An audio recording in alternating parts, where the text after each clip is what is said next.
Good morning and welcome to the City Transit and Bus Committee meeting for September. Mr. Marino, are there any members of the public who have signed up to speak? Good morning, Mr. Chairman. Yes, we have quite a few speakers this morning. The first speaker is Zach Accordi from the Transit Center.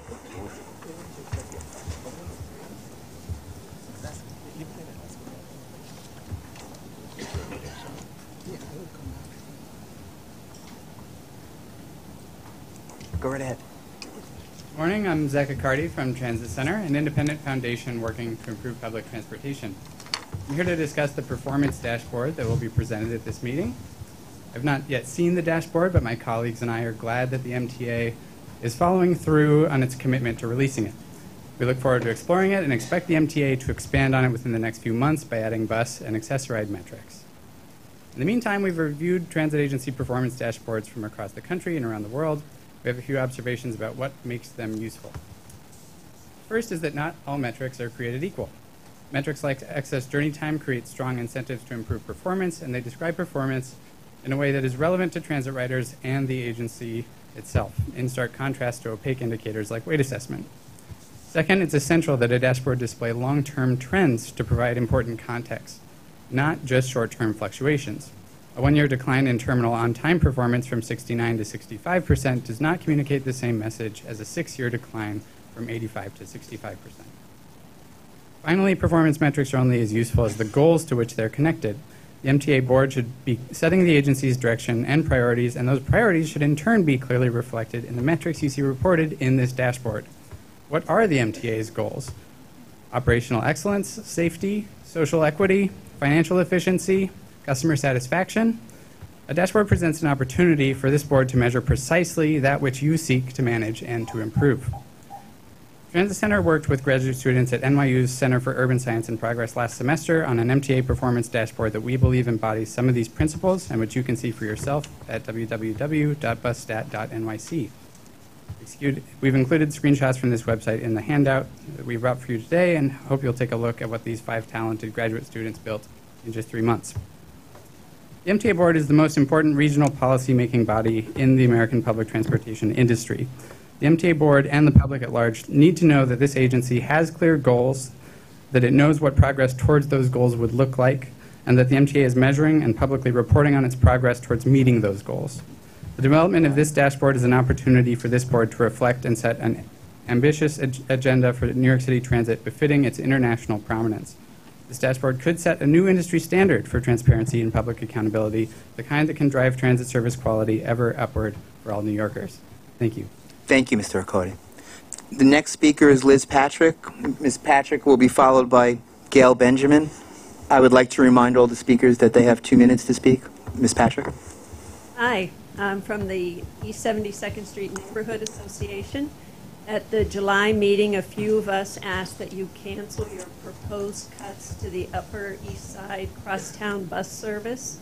We disagreed with the assertion that the ridership was insufficient in demand, and we felt strongly that one of the unintended consequences of the cuts would be to hurt our large senior population and families with small children. Since the cuts took effect September 3rd, our volunteers conducted bus surveys on all 3 routes for AM and PM rush from Tuesday, September 12th through the 14th, documenting bus arrival times and ridership. We learned that the M66 is overwhelmed by hospital employees using the bus to travel from their jobs at York and First Avenues to the Lexington stop at 68th. Crowding out regular residents trying to use the bus.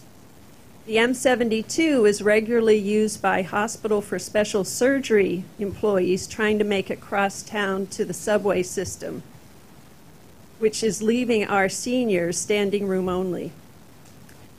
But the M31 is the most unreliable route due to the bus bunching caused by traffic congestion all along 57th Street and up York Avenue. There are many overcrowded stops that build up in a 13 to 18-minute gap between the pairs of buses, and with just 6 buses per hour, there's not much a scheduler can do to send an empty bus ahead and clear the backlog.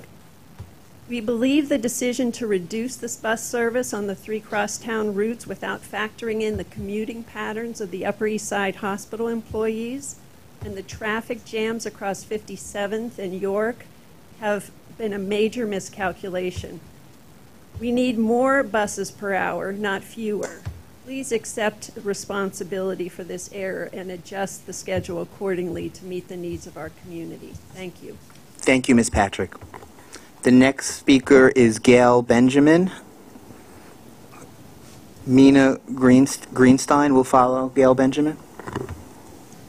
At the July meeting, we voiced our objections to the proposed service reductions to the M66 bus route. Due to the existing overcrowded conditions of the buses resulting from the large number of hospital employees using the bus during shift changes. Upper East Side residents have long complained at CB8 meetings that in the evenings they must wait for 2 to 3 buses before they can board the M66 going westbound. From our 3-day survey of the M66 during both the AM and PM rush, the peak hours, it's fair to conclude that the M66 acts as a virtual shuttle bus for employees, hospital employees traveling between the subway station at Lex and 68th Street and their jobs on York Avenue. During PM rush, in that first half hour alone after shift change, typically 90 to 150 people board the M66 bus at the first stop at 67th and York. Due to the overcrowding, the dispatcher often filled 2 buses at York and sent a 3rd bus ahead empty to begin pickup at First Avenue. Remember, the buses used on the M66 are the single bus style with seats for only 41 people and standing room for another 20. At the morning rush, the M66 arrives at the hospital corridor with standing room only, leaving little room for parents with small children commuting to their children's schools along York or the elderly visiting their doctors. We need the MTA bus management to acknowledge the impact of the hospital sector on crosstown bus capacity when determining the M66 schedule. Failing to do so leaves our local residents without a dependable public transportation option for crosstown travel and unfairly penalizes seniors and families with small children. Thank you. Thank you, Ms. Benjamin. The next speaker is Mina Greenstein. She'll be followed by Chris Prince. My name is Linda Greenstein. I live at York Avenue and 73rd Street. The MTA's short-sighted and illogical proposal to cut back service on the M31, 66, and 72 buses will create further havoc to a neighborhood that is basically underserved by public transportation. I'm here to speak about the results of our survey on the 72 bus. The new September bus schedule has increased the headway to 10 minutes for AM rush, 8 to 9 minutes for PM rush on the 72 crosstown. To understand the source of the large passenger volumes, our volunteers documented 3 days of actual reality of the M72 from its start at 72nd Street and York Avenue. In addition, nearly 1,000 individuals responded to our email survey, with the majority respondents being elderly. The M72 was the bus seniors relied on most for crosstown travel. 1 in 5 seniors described themselves as using a walker, cane, or stated they were disabled. The problem is that many handicapped seniors cannot walk or stand and are forced to wait, often without a seat, at the bus stop. Parents also replied as commuters taking a child to school. Often they are forced to walk to Madison Avenue from 2nd Avenue. Great exercise, since the buses are delayed for the driver's break or gridlock. As in the case of M66, the largest source of passengers is the hospital employees leaving work from 4 to 6 p.m. We have witnessed large numbers of hospital employees boarding at the first stop, taking nearly all the seats before passengers can board at 1st and 2nd Avenue. The MTA uses the popular alternative facts of reality. The MTA's repeated miscalculations jeopardizes not only the population of hospital employees, but medically compromised people of all ages, in addition to school children and local residents. Taking an Uber cab is not, as suggested, is not an option. Just a minute. So board members, come down. Live dangerous. Set aside your city limousines and your city cars. Use your Metro card and take the M72 bus and enter reality. Thank you. Thank you. The next speaker is Chris Prince. Mr. Prince will be followed by William Henderson. I apologize. Okay. Good morning. I'm going to talk about the M31 bus. There is a myth that the M31 is a luxury bus, an indulgence. If you understand the ridership, you will understand that this is not only false, but how critical the 4 to 7 p.m. time slot is to this city. 1, it covers a major medical and elder care corridor. This is evidenced by the construction of the over 1 million square foot Sloan Kettering Cancer Care facility specializing in outpatients and supposedly Hunter College Nursing School, used by patients, their families, caretakers, and facility shift workers that often take it to the 59th Street subway hub. Outpatients are operated in the morning, recuperate, and use the bus after 4 o'clock. It is critical. 2, it covers a corridor of public and private schools. Public schools especially have after-hour and after-school activities, and students and their caretakers depend on the 4 o'clock plus time frame. Critical. 3, the working population use the M31 bus as an adjunct to the M57. 57th Street is a major business and retail corridor. Workers depend on the M31 after 4 o'clock. It's called rush hour. Critical. Personally, as an interior designer, I use the bus to get to and from the heart of the design world around 58th and 3rd. Showrooms, including the enormous D&D and A&D buildings, close at 5. Critical. Riders depend on the 4 to 7 time frame to live and work in this city. It is critical. Thank you. Thank you, Ms. Prince. The next speaker is William Henderson. Mr. Henderson will be followed by Omar Vera. Good morning. One issue that we've been actively advocating for over many years is development, collection, and dissemination of performance measures that meaningfully match riders' experience. Since we released the report Minutes Matter in 2011, where we examined existing performance metrics and recommended new measures to better reflect riders' experience, NYC Transit's capacity for collecting and analyzing data has improved significantly. We believe that it's time to move forward on updating performance indicators, and we're glad that NYC Transit seems to agree. We were heartened to hear Chairman Loda's commitment to institute a performance dashboard, and if the Daily News is correct, we will be seeing that dashboard a little bit later. This is a positive step forward, but the indicators in the dashboard must be understandable and meaningful to riders. I've often said that terminal on-time performance doesn't show what riders think it does, and riders aren't really sure what weight assessment says about their travel at all. That's why it's necessary to incorporate indicators that are focused on the rider's experience, including in the dashboard indicators such as interim on-time performance, excess wait time, and excess journey time, which show the added time that subway riders must allow for their trips because of delays, is crucial to give riders and policymakers meaningful performance metrics. We look forward to seeing the dashboard a little bit later, and look forward to working with NYC Transit on developing information tools that provide an enhanced view of subway performance.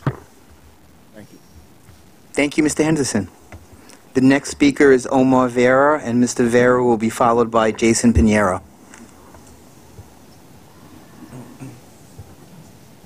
Thank you. Well, greetings, Transit Committee. I'm back after an 8-month hiatus, coming here since January. But first of all, let me just say, welcome back to after the summer.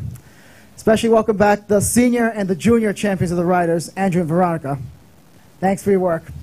Second, let me just express, first, I'm going to share my displeasure with the fact that they're trying to cut service to the M72 and M66 bus. I used to go to Hunter College a lot, and that bus was always crowded because it wouldn't come for 15, 20, 25 minutes, even a half hour. And so I had to walk across Central Park from the west side to the east side.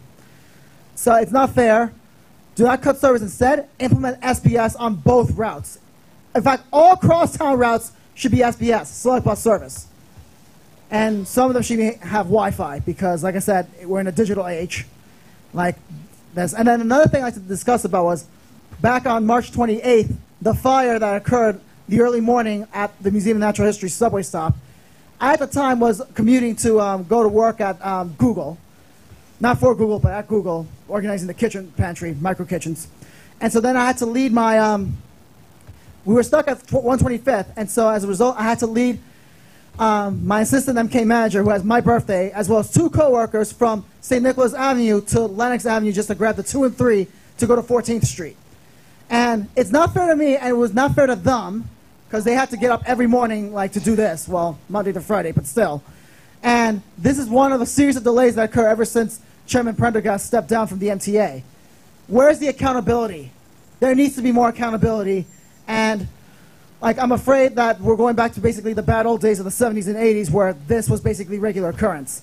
The graffiti is another problem, but I'll let Jason discuss that. Last but not least, modify the A and C lines so that the A train can go to Rockaways and the CB extend to Lefferts Boulevard, and relegate the Rockaway Park shuttle to late nights only. Thank you. Thank you, Mr. Vera. The next speaker is Jason Pinheiro, and Mr. Pinheiro will be followed by Murray Bowden. Good morning again. Just like Omar mentioned, we have seen graffitis in some subway stations. The first station that I discovered graffiti was Broadway Lafayette Street on the 6th Avenue line. And yesterday, I noticed graffiti. Freddie, pay attention, please. Thank you. Because it is not fair that those who represent the outer boroughs do not take the subway. The subway is falling into pieces. And as a request, those of you, especially James Viviello and Andrew Soul, that don't represent the 5 boroughs, to demand your county executives to put their effort to our subway system. Because in some point, those who rely on Metro North and Long Island Railroad, they have to use the subway system to move around the city. Right, Ira? Because it's not fair that people that, like me and Omar and others, that use the subway every day, that we have to deal with this nonsense. And having people like Murray Bowden, the only thing that he does is talk nonsense. We don't want the subway to be like the 70s and 80s. We have to do our job, and is now. But as always, I appreciate Andrew Albert and Veronica Vanderpool, that you guys have my most grateful appreciation. I'll be working with you guys like I always done, and I'll be working very closely with Chief Fox to report incidents in our subway system. So let's get heads on deck, shall we? Thank you, Mr. Pinheiro. The next and last speaker is Murray Bowden. Mr. Bowden? I want to compliment Transit and Bus for successfully reinventing themselves for 2017. This is not 2007. The transition started when you went to Fast Track. Fast Track was difficult for everybody to understand. It changed the culture of transit. Because of Fast Track, everybody thought in different ways. You were willing to try things new, not your traditional way. You closed down a whole line for a whole evening so that you could get the work done quickly and cleanly. Yes, there are things that still need to be brought into this, but you've just ordered 780 new railroad cars that are open so that people can walk from one end to the other. That's wonderful. You've just ordered at least 5 new electric buses to test to see whether or not you're going to have a cleaner environment. That's wonderful. The ability to think that way, to think in the future, I thank you. And those that don't understand that others need to transition from the old to the new, this all happened when the iPhone was invented. It changed the world. This committee, one second, it's so nice to be able to stand here and say, somebody knows what they're doing. You know what you're doing. There are things that have to be done to upgrade a little bit, but the basic idea of thinking for the future is right here in this committee. Thank you. Thank you, Mr. Bowden. That was the last speaker, Mr. Chairman. Thank you very much. Minutes are on page 4 of the committee book. May I have a motion to approve? Is there a second? Are there any changes, comments on the minutes? Hearing none. All in favor? Opposed? Abstaining? The minutes are approved. Are there any changes to the work plan? No changes. Thank you, Mr. Mulligan. Then I'm happy to ask Acting President Darrell Irick to make his opening statement. Thank you. Good morning, committee members. Before we begin a very full agenda, I want to acknowledge the tragic loss of life and serious injuries that occurred last week in Queens when one of our buses was hit by a private coach. Steve Vidal will provide us with more details around that, but I want to express my condolences and wish a speedy recovery to all of those who were injured. The team has been working very hard on many fronts to improve service and communications. Winton will provide an update on the subway action plan the chairman announced in late July. We are challenging the status quo and the way that we do business to maximize results, and we are partnering with our workforce to find creative ways to improve performance and work much smarter. Additionally, Peter Caffiero will discuss our new performance dashboard that includes metrics reflective of the customer's experience. The dashboard will make it easier for customers to understand how we are doing and represents a major step in improving transparency. Also, Steve Vidal will also discuss our new SBS service in the Bronx, and John O'Grady will give an update to the committee on some of the recent projects that were completed. I will now turn the meeting over to Winton Havisham to give us the subways report. Good morning. I would like to share an overview of the Subway Action Plan, which aims to stabilize and improve the subway system, as well as lay the foundation for modernization.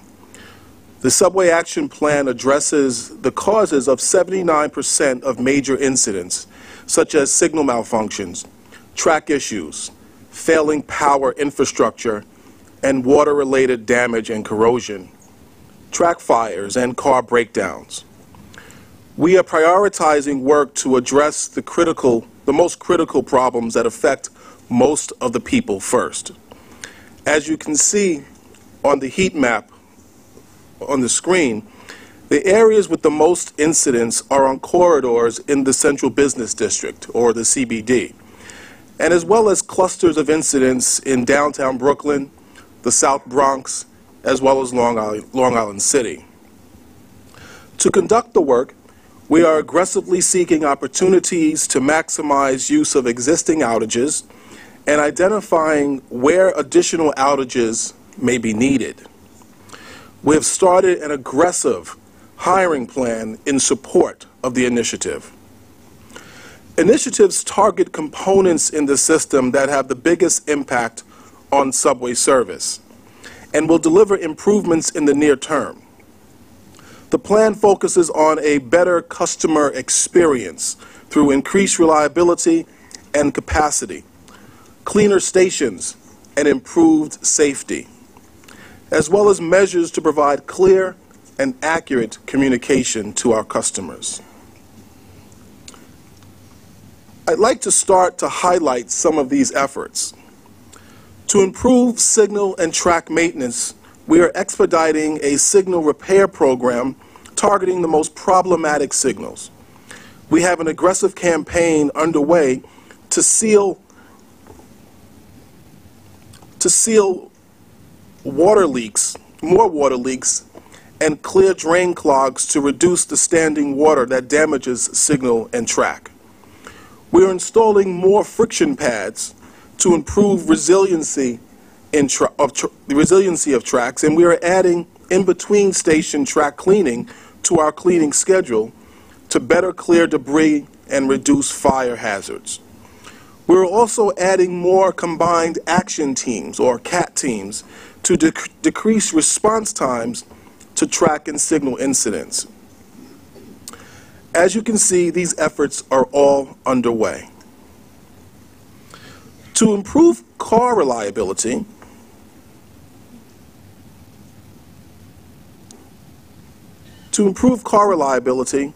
New York City Transit is expanding the number of overhauls completed per year and prioritizing the inspection and repair of doors, which cause 40% of car breakdowns.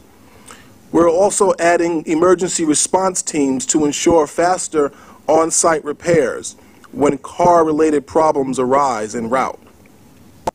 2 of these teams have already been deployed. The subway's action plan is designed to improve performance, and we are confident that our customers will notice a difference. Customers will be able to monitor improvements through a new online performance dashboard that Peter and Tim will speak about in a moment. The dashboard translates statistics into easy-to-understand, visual representations of our performance. As the subway action plan is implemented, we expect to see improvements in key dashboard metrics, including incidents, wait time, and overall service delivered. We are very excited about the improved transparency this new tool will provide. Other communications initiatives include a responsive website, and additional dedicated announcers, and a new customer service ambassador program to facilitate train boarding, assist customers, and ensure better communication of real-time information. Finally, I'd like to note that our preventive maintenance efforts to reduce the number of hot cars paid off this summer. There was a 45% decrease in hot car reports this July and August compared to last July and August. This concludes our operating report. Thank you. Thank you. There are no immediate, I was going to say if there are no immediate questions or comments, but there is one. Mr. Albert. Winton, on the monthly operations report under weekend on-time performance, A division versus B division, there's a wide disparity. Is that because you have better info on the A division due to ATS, and we don't have every line on the B division with the Bluetooth reception, or is it something else? No, Commissioner. We have electronic data for the B division as well. We're not relying on the countdown clocks data just yet. Peter's group goes out and collects data on the B division as well electronically. I'll look into a little bit more as to what may be showing the B division 76% versus 62 on the A division. That's right. A fair disparity, so that's why I'm asking. Yeah. Okay. Thank you. Okay. Mr. Merlin. I recognize you cannot turn things around overnight, but would you take a look at the monthly operations report, and you will see that in most of the numbered lines, if you're lucky, they're 2/3 of the time on time, and in many cases, less than that. Is this going to help with that? I believe it will, Commissioner. Many of the efforts that are underway are designed to improve reliability and, more importantly, to reduce the amount of incidents that occur, particularly those that are most impacting to most of our riders. As I mentioned, 79% of the incidents is what we're trying to target, and a lot of them are in the Central Business District, that area from northern Manhattan, from Manhattan and going down into Brooklyn, as well as the South Bronx and Long Island City. That's where the biggest cluster of impacting events occur, and so we are targeting that. Well, you indicate that the primary cause of delay is overcrowding in your detailed reports. So my question to you is, at one point in time, you were giving thought to having, I think you called them platform ambassadors or something like that. Have you proceeded with that to try and deal with it, and have you evaluated whether and to what extent that has helped you deal with the problem? Yes. The platform controllers, which we introduced back in 2015 and really expanded in 2016, we have about 94 of them at various locations, primarily along the Lexington Avenue corridor. And that program has been successful. We've seen some improvement on the Lexington Avenue line and the like. Under this initiative, though, we are taking that to another level. The customer service ambassadors are not just going to provide services in terms of helping customers board and alight. They will be clearly visible. They will be able to provide instruction and other types of customer assistance to our customers, and we are expanding that program considerably under this initiative. My last question is, the one thing I didn't hear was any advance in checking, experimenting with, pilot program on subway platform doors, which is a good way of controlling overcrowding. Are you abandoning that? Are you saying you're not going to do that? I think that would be a terrible mistake. So we're not at that point yet. We're since we made a commitment to come back to you, I think that was early sometime in March. We've been feverishly studying it, looking at potential locations where to test it. So no, we have not abandoned the idea of it as of yet. So, we'll need a little more time to come back with a definitive answer. With respect, I've been on this board now almost 7 years. I've heard that for 7 years. And I'm sure people heard it before I joined the board. I think the time has long since passed that you ought to at least conduct a pilot. 42nd Street is a perfect place to do it.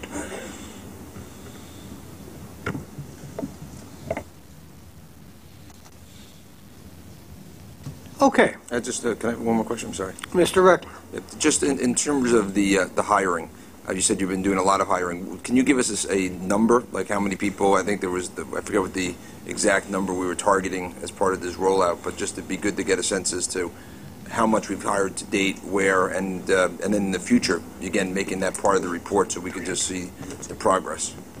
We've hired 300 individuals to date as part of the Subway Action Plan.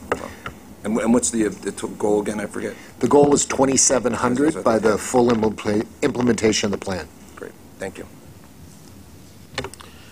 Now we'll hear from Peter Caffiero on the new dashboard. Thank you. Actually, Tim will start. I'm just going to move to the other computer. As Peter's setting up a demonstration of the dashboard, we wanted the opportunity to display the dashboard and its functionality sort of in real time. I just wanted to do an introduction that sort of addressed some of the issues of what we were thinking about, what our goals were, what were some of the guiding principles as we responded to the chairman's aggressive commitment to come back with a dashboard in very short order as part of the Subway Action Plan. The first thing we did was look at best practices, international best practices, global among large transit property, as well as domestic best practices. We wanted to understand what others were doing, what they were doing in terms of metrics and in terms of dashboarding, and frankly, we wanted to equal or better what was the best practices that were out there. Secondly, we wanted to make sure that we created a dashboard and metrics that were accessible and clear to the public. So we wanted to avoid technical terms and jargon and break things down in plain common language so that we could achieve our third goal of being as transparent as possible. Because this is really about accountability. This is really, as one of the public speakers spoke about, it's focused on the customer's experience in a way that our prior performance indicators weren't adequately focused on, and we've made improvements there because we want to be held up accountable, and we want a dashboard where our customers and the public can go to see how we are doing with their experience on a regular basis. And so with that, we'll pull it up. Peter, you have it up? Yes, it's up right behind you. I'm sorry. And so the first, there's some new metrics and there's some old metrics, and Peter will walk us through those specifically. But one of the first new metrics that you're going to see on the dashboard is major incidents. We lost it on Mr. Mulligan, some of before our you boards. proceed, can we get our audio-visual presentation together with this?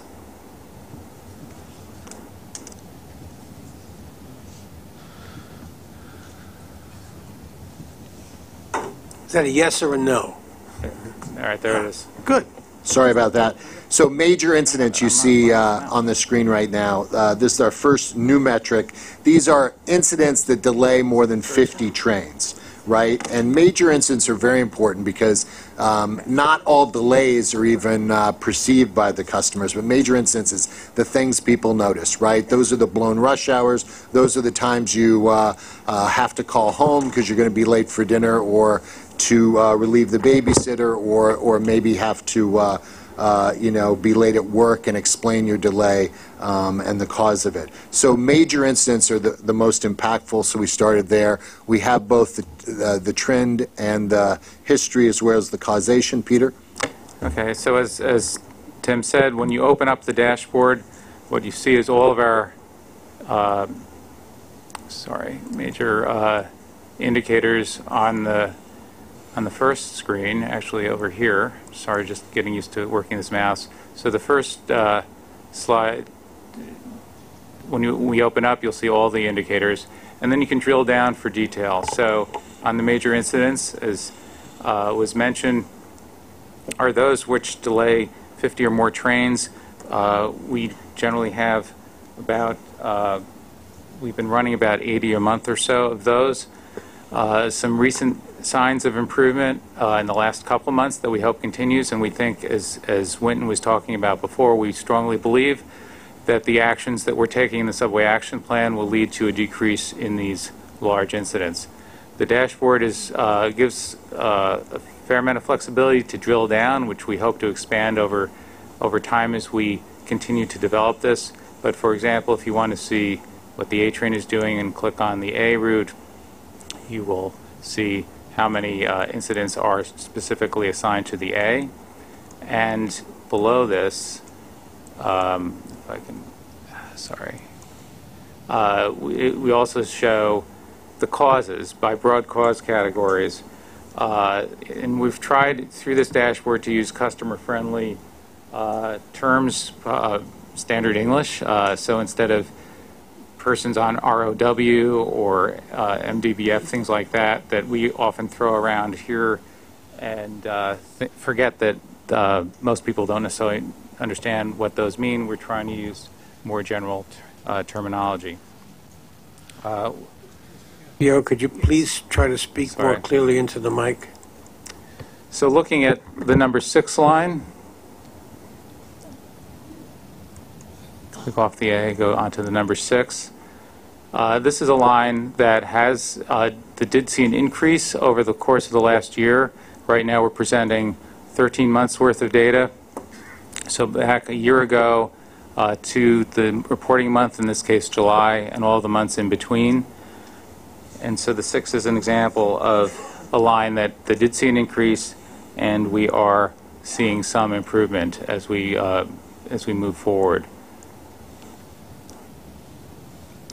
Our next metric that Peter's going to introduce is service delivered. And this is really a measure of the capacity that we're providing. And this is measured for the weekday peak periods.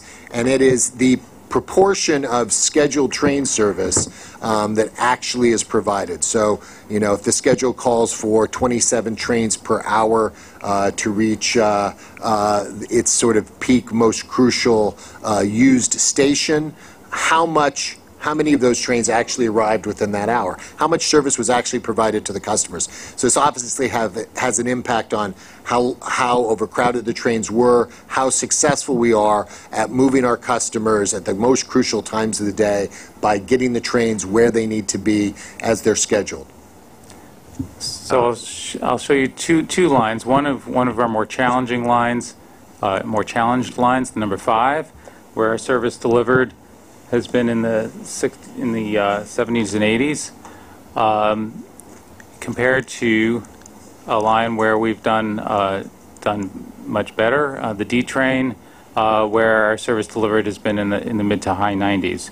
So again, you can see the breadth of the various services we operate, and it really will help us to focus on which lines need the most attention.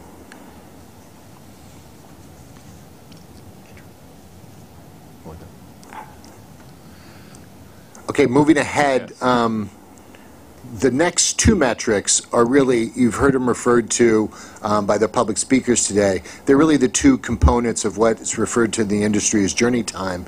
It's one,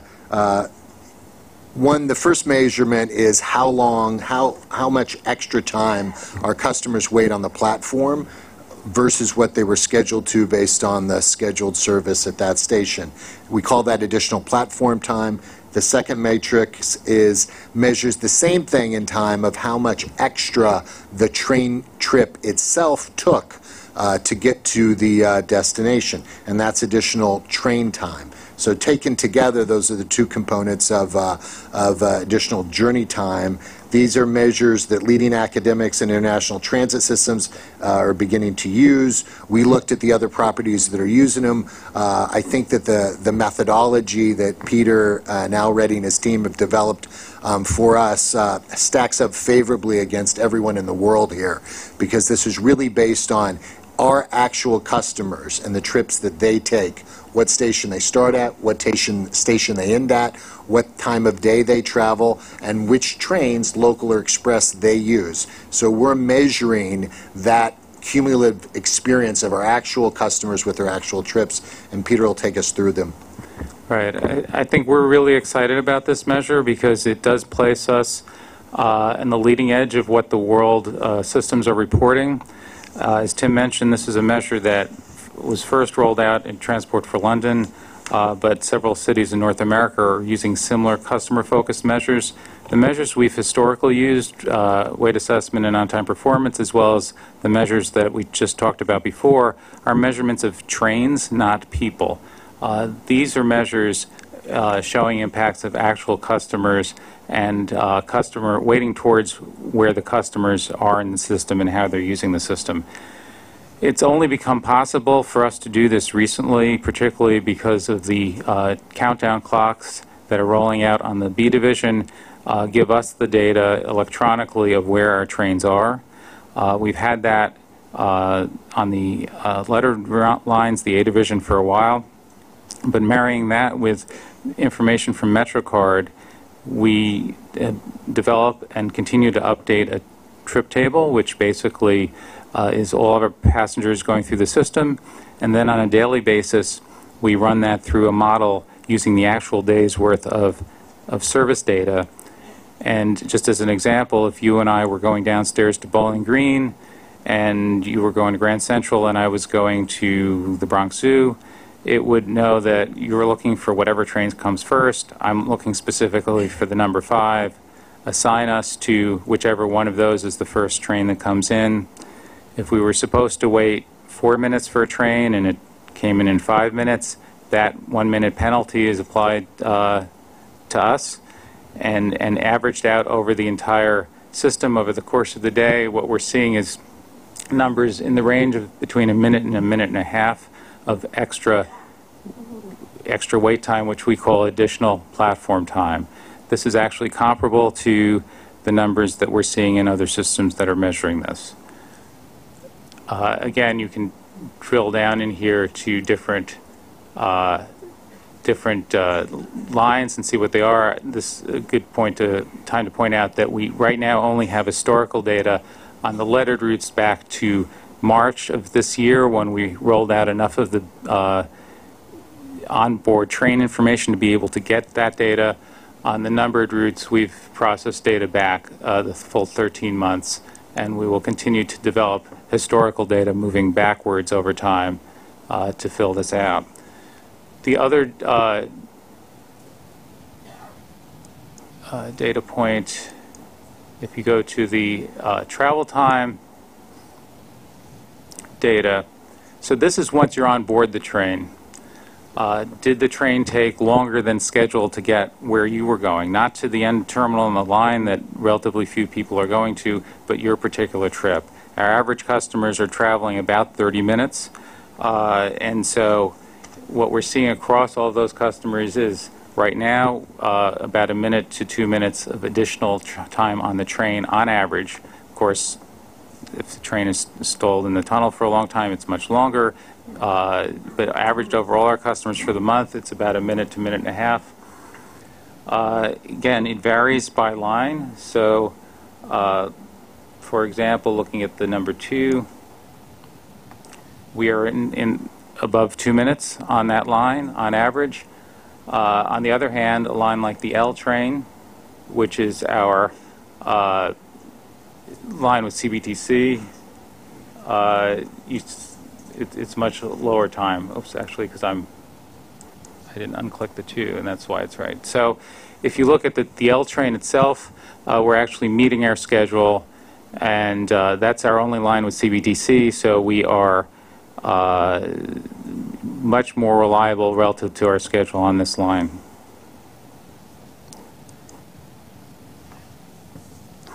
Finally, we have several other indicators that you've seen every month in your board report that are going to be presented here, including the passenger environment survey, results for stations and car cleanliness and conditions, and that's, again, either available by borough or by car class or by route, depending on the measure. Mean distance between failures is presented on the dashboard. And then what we call the legacy metrics, the weight assessment and terminal on-time performance measures that we've reported in the past are also going to be available on this dashboard. So in conclusion, we're really excited about being able to roll this out. Are you done with your presentation? Okay. Mr. Albert, Mr. Merdler, and I'm sorry. Mr. Glucksman, do I see it? Oh, no, okay. No, that's okay. Carl, Mr. Weisbrod, and Mr. Reckler, and Mr. Vidiello. First, let me thank NYC Transit for doing this. We have asked for this kind of information, in other words, statistics from a rider's point of view, for a long time, and this goes to a lot of the things we were asking for: excess travel time, excess wait time. I think having the B division countdown clocks will give you the information you need to make this a system-wide thing. I guess you'll only be able to go back to March. Is that when those started or something like this on the B division? Something like March. But eventually you'll be able to look at history. Now, in terms of one of the things you mentioned, Tim, in rush hour, we're supposed to have this much service, say, between the hours of 8 and 9 on a given line. If for some reason there was a problem in that hour and the hour between 9 and 10 showed additional trains, more than you would expect, one can assume they came from one of the previous hours. Will that be obvious from these metrics? Yes. In those discrete period of times, you may see a number larger than 100%. In terms of people waiting at a station, is that an estimate due to how late or what the gap was between trains, or is there any kind of actual physical look at who's waiting in a station? Is it done by turnstile counts? How is that? So we develop what we call a trip table, a travel table of people going from, customers going from each station to every other station. We use that by looking at anonymized MetroCard data. We're updating that every month. So it's, we didn't, in fact, we thought about doing it every day and matching that day to that ridership, but then two things would be varying at the same time and we wouldn't necessarily learn anything, particularly in a major disruption. So we're looking at what people would like to do and then matching that up to the service we provide. We actually do take into account the passenger flows by time of day, entering in station. If there's a delay in service and not everyone can get on the first train that comes in, we don't assume they're all on that first train, which would not be correct. So we actually would add additional time penalty for those passengers who wouldn't get on that train until enough capacities come in the station to carry everyone out. We're still accumulating time penalty. We do account for other alternative paths, so if the Express isn't operating and a customer does choose to take a local that makes sense, those options are in fact allowable in the system. So it's, again, trying to be as realistic to how our customers travel and what options are available. Unlike in past measures, we do give credit if we run additional service. So if we do divert a train to fill a gap, that train becomes possible. That was never reflected in our past statistics. So let me just get one last thing, because I know there's quite a few people who want to say something. So these anonymized MetroCard swipes are then balanced against how much service was provided in an hour. If it's a station that has more than one route, are you allocating per route? We are, it really depends on where those individual customers are going to. We assign them to what would be the logical path. And that's like if it's a 50th Street and 8th Avenue, you're allocating so many for a C, so many for an E? Right. This is the same ridership model we've used for planning major work, and we've calibrated that. So it's a reasonable, accurate representation of how people are traveling through the system. Thanks. First, on page 20 and ensuing pages, there is in clear and unmistakable terms set forth line by line delay times, what percentage of service and the like. Will that data be included in the future? These are pretty graphics and they're very colorful, but I doubt that they will tell me in those terms that on the number 2 line in the month of August, you only had 32% of the trains get in on time. So we look so that is the terminal on-time performance that is measuring the train's arrival at its terminal station within 5 minutes of schedule. It's really measuring the entire length of the trip and really will continue to be reported, as we've said, in the legacy measures section, so you'll still find it on the dashboard as well as in the board reports every month. But these other measures are trying to expand are they flavor of how we... supplementary or are they in lieu of? At the present time, the intent is they're supplementary, but these will be the measures that we will look to try to improve. I understand, but will I still get, as a board member, the detail I get today? Yes, you'll get actually more detail, because not only will you be able to see the delays associated with the 2, but you can also see the delays associated with the 2 and 3, or the 2 and 3 combined with the 1 and 9. So actually the dashboard... In this form? Well, in the current form? For the current measurement, for the current matrix, which the one you're questioning about is terminal on-time performance. So you will not have it in the clear terms they exist today, am I right? No, No, you he will. said You'll have will. it in the exact same specificity, and in some cases, more specificity, because you can group lines together. Just You want can to be look at sure peak, off-peak. I get the same specificity. That was the idea of keeping those two legacies, so you will have that to refer to. These are supplementary. Second question, if I may. Will you have the same metrics? For example, a standard delay is something that's 25% over the amount that's supposed to be specified. Or are you going to change the underlying metrics? As Peter explained, we're keeping weight assessment, the current definition, the 25% pass-fail standard, as a legacy measure, and we're keeping terminal on-time performance. So they'll be calculated the same way, they'll be measured the same way.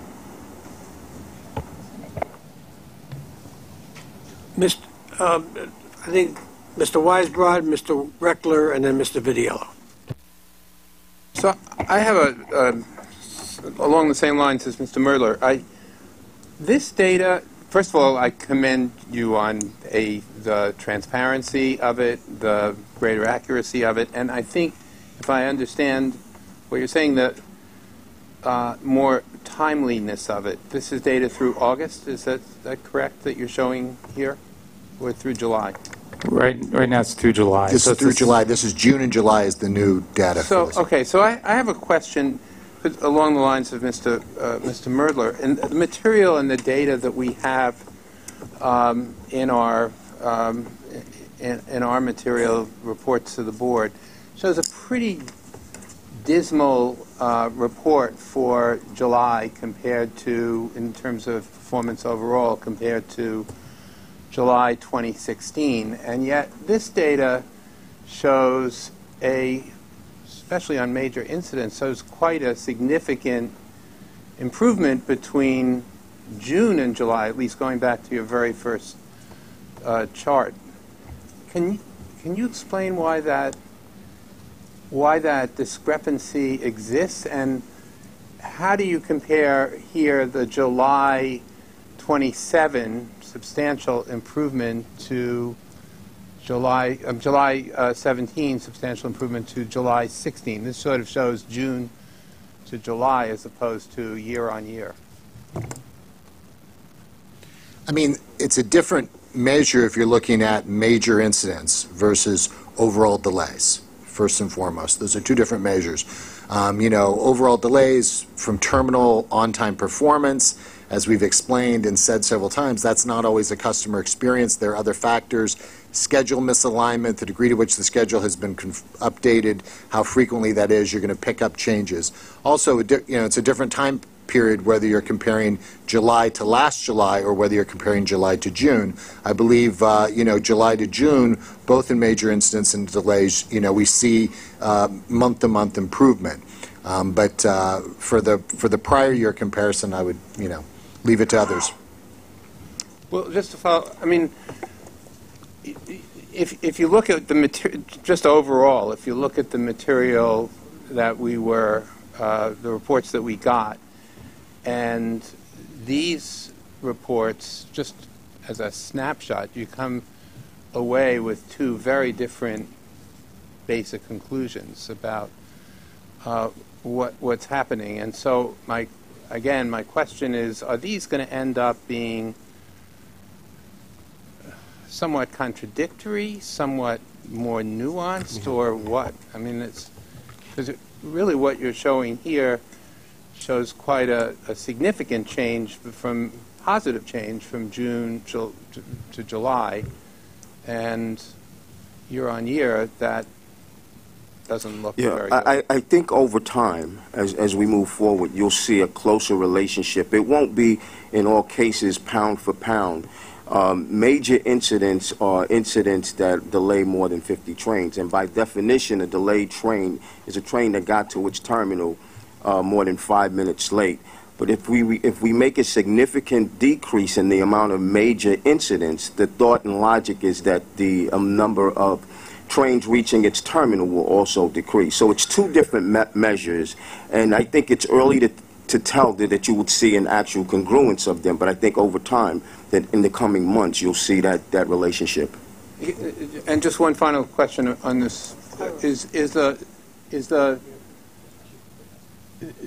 the change here from month on month as opposed to year on year just historically a more reflective of service, or is the year-to-year comparison, year-on-year comparison more reflective, given monthly changes?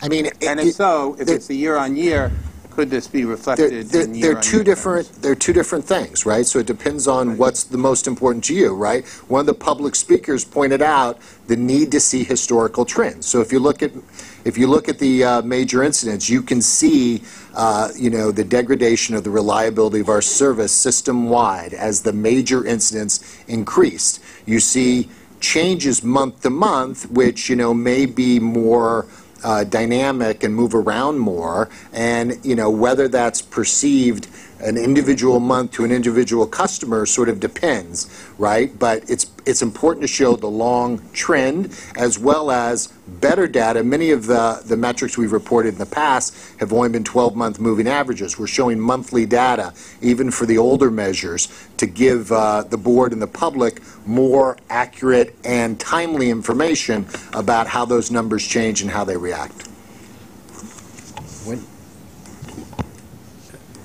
I think we're ready for Mr. Reckler's question, then Mr. Vidiello, and then Mr. Greenberg. I'd also like to commend the team for taking this process and moving so quickly, and also I think pursuing best-in-class metrics and seeing what other systems have done, aiming high, is critical. Just a few recommendations from seeing this. I think a picture's worth 1,000 words, and I think you've done the hard part. You got the meat, and now I think we need to add some sizzle to this, and maybe work with the graphics department, the marketing department, to have it better message what's happening, even in terms of, if you look at the axis on some of these slides, there's very little movement. I think maybe trying to make the axis where you can see really where there is differentiation by eye would be valuable along the way. The other thing I think would be helpful in terms of making this actionable and people understand it is in the first number of months, perhaps you can give us the narrative to the board, even if you handwrite on it. What is, in your mind, what do these metrics tell you, so that we can all become accustomed to what the underlying data means to you as management, and better follow through as we go forward. And if there's meaningful changes along the way, that would be helpful as well. Thank you, Mr. Chairman. Tim or Darrell, I have a question for you. I'm just trying to frame for myself some of the short and long-term cost of the subway action plan, and you had referred to the 300 employees that we've hired so far, and I know we're moving towards hiring the 2,700. Is it safe to assume that these are employees, first of all, that are in large part unionized Local 100 employees? And is it safe to assume you do not intend to dispatch with these employees through layoffs at the conclusion of the subway action plan? That's correct. So is there some housekeeping to be done in terms of budgeting for these employees? Because even if one it agrees with the emergency order under which I think these were hired, if they're going to be around in perpetuity without a layoff, is it correct that you would think that the board needs the budget for these for you? Absolutely, and as we move forward with the budget process later this fall, we will have the subway action plan incorporated into our projections, in the November plan for the updated budget numbers that will deal with those issues of how do we accommodate this, what's in the baseline, what continues, what's short term, what's capital, what's expense. Okay, thank you. Mr. Greenberg?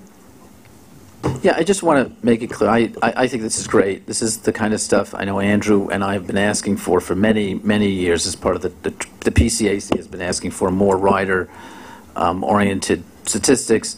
Weight assessment was something I think it was started 10 years ago. That was a great move forward. I just want to mention that. I think that shows a lot in looking at it. I think we're running into an issue here with confusion, which, when you put up so much different data, that's what's going to happen. I just, there was whether you show 12-month rolling average, which means any efforts you make over a couple of months isn't going to be seen there. I think that's something important for people to note. I think it's important. I'm happy Commissioner Myrtla mentioned it. What about the old statistics? That's legacy. You will show everything in legacy indicators, just as you show on our books, but you won't necessarily show a month-to-month on those. These you'll show month-to-month. Is that correct? We're showing the legacies month to month. I think. No. I meant, is it 12-month rolling average? No. I think we're showing it. Because now that's what we get in our books. On the legacies. Well, not line by line. Line by line, it's a rolling average for weight assessment. Right, weight assessment. We're going to show it the way we was a rolling average. Right. But that was because it started as a survey that we were grouping up. Now we're getting 100% electronic data. It's we were, I believe, going to show both the month-to-month, the full month, and a 12-month rolling average as well as a comparison on that. All right, that was one. I just think moving forward, there's going to have to be a lot of explanation. Also, when it was mentioned about not using terminology, I see the term car equipment is used rather than subway car, which is what people define. I would suggest, just looking at that's one suggestion I came up with. That's not something people, I understand it, probably everybody here in this room understands car equipment, but I think to the person in the street, car equipment might mean automobiles. Right. So I Thank you. And Peter mentioned it. This is the first version. We are going to look to add functionality and make improvements, so we welcome all suggestions and feedback so that can be incorporated into later versions. One last comment. I do want to congratulate Peter and his team. I think they did a fantastic job here, and it's a great leap forward. Thank you. Thank you. Anyone else? In that case, let me add my own congratulations to Mr. Caffiero and to the entire transit team. This is important information, not only for the board, but for the riding public. And it is my hope that we'll continue to get feedback from committee members and board members, as well as the riding public, as they see this on our website and come up with their own suggestions. But this transparent and very information-rich way of presenting information, I think, is important for all of us. I'm especially glad that train travel time occupies such an important part of this matrix, because that's the thing that really is important. A lot of ways to put these facts and figures into a Cuisinart and come up with whatever you want, but the time it takes to get from point A and point B, as someone uses the system every day, is the all-important figure. And whether it takes half an hour and 10 minutes, that has an impact on somebody's life. So the extent to which we're paying attention to this now, taking it very seriously, overlaying on it major incidents and other causes of delay, really require us to pay an awful lot more collective attention to the condition of our infrastructure and to the condition of the data we present to the public. So thank you once again. I think this is a tremendous step forward, and I congratulate you all. Now we're ready for bus performance indicators, which I hope one day will be presented very much like this. Me too. Mr. Vidal. Good morning. As Darrell mentioned, last week one of our buses was involved in a tragic accident that took 3 lives and left 16 injured, some of those critical. As with any major incident, we are working with the National Transportation Safety Board and others in the investigation, and will update the committee as necessary with any significant findings. On behalf of the entire buses family, I would like to extend our deepest sympathies to the families of those who lost their lives, and offer our thoughts and prayers to the injured. I would also like to specifically acknowledge bus operator Devon Bryan, who, despite his own injuries, acted heroically to help customers off of our bus. We are grateful for his outstanding service during this tragedy. On a different topic, as you know, on September 3rd, the MTA launched its 15th select bus service route on the BX6, a critical east-west link for thousands of Bronx and Manhattan customers, which serve institutions such as Yankee Stadium and the Bronx Courthouse and Hunts Point food markets. Approximately 24,000 daily BX6 customers are benefiting from the addition of SBS to the route, thanks to the implementation of SBS features that will help buses travel faster. The BX6 SBS bus fleet is comprised of new buses with updated branding, Wi-Fi connectivity, and USB ports. Around 200 MTA and New York City DOT staff served as customer ambassadors on the route for the first days of the new service, helping customers with the new stopping pattern and the fare collection machines. The BX6 SBS is a joint project with our partners at New York City DOT, which installed bus lanes and added bus boarding islands and sidewalk extensions to improve bus speeds and customer safety. I want to thank everyone involved on the buses team, as well as our friends from DOT, for making this a successful launch. As Mark Holmes will detail later this morning, we will be launching SBS on our 15th corridor in November. The Q52 and Q53 on Woodhaven and Cross Bay Boulevards will be our second and third MTA bus SBS routes. This month, we also held our annual bus rodeo, which showcases the skills of our bus operators and maintenance employees. Events like the rodeo underline our strong commitment to safety, professionalism, and skills in a great atmosphere of camaraderie and family. We had a great turnout this year, and 17 of our top-scoring bus operators and maintainers will get a chance to compete in the New York State Bus Rodeo later this fall. We wish them the very best of luck. Finally, as you may recall, in June, Steve Lopiano presented our strategies to make paratransit a more customer-centric, reliable, and flexible service in response to feedback received from our riders and advocates. At that meeting, we promised to develop a Bill of Rights for paratransit customers. Managing Director Hakim will be presenting the Bill of Rights at the board meeting on Wednesday. This document was drafted in conjunction with the Paratransit Advisory Committee and many of our key stakeholders. It sets out the commitments we make to our customers in all of our processes, from eligibility determinations and onboarding to complaints. It also sets out what customers can expect in terms of their drivers and the vehicles when they use our paratransit service. This completes the operations report. Questions or comments on this report? There are none. I have one or two. Sure.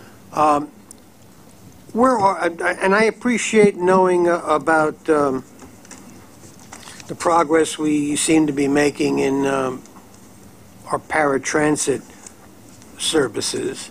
A Bill of Rights is an important thing that I'm glad we're doing finally. Where are we on the rest of it? On redefining the service, on offering new services to paratransit riders? Where are we on all the things we discussed in our framework when we first heard from Steve Lopiano? So at our October meeting, where we should be presenting to you the milestones for the delivery of all the service enhancements. Steve can talk to the details of that in a minute.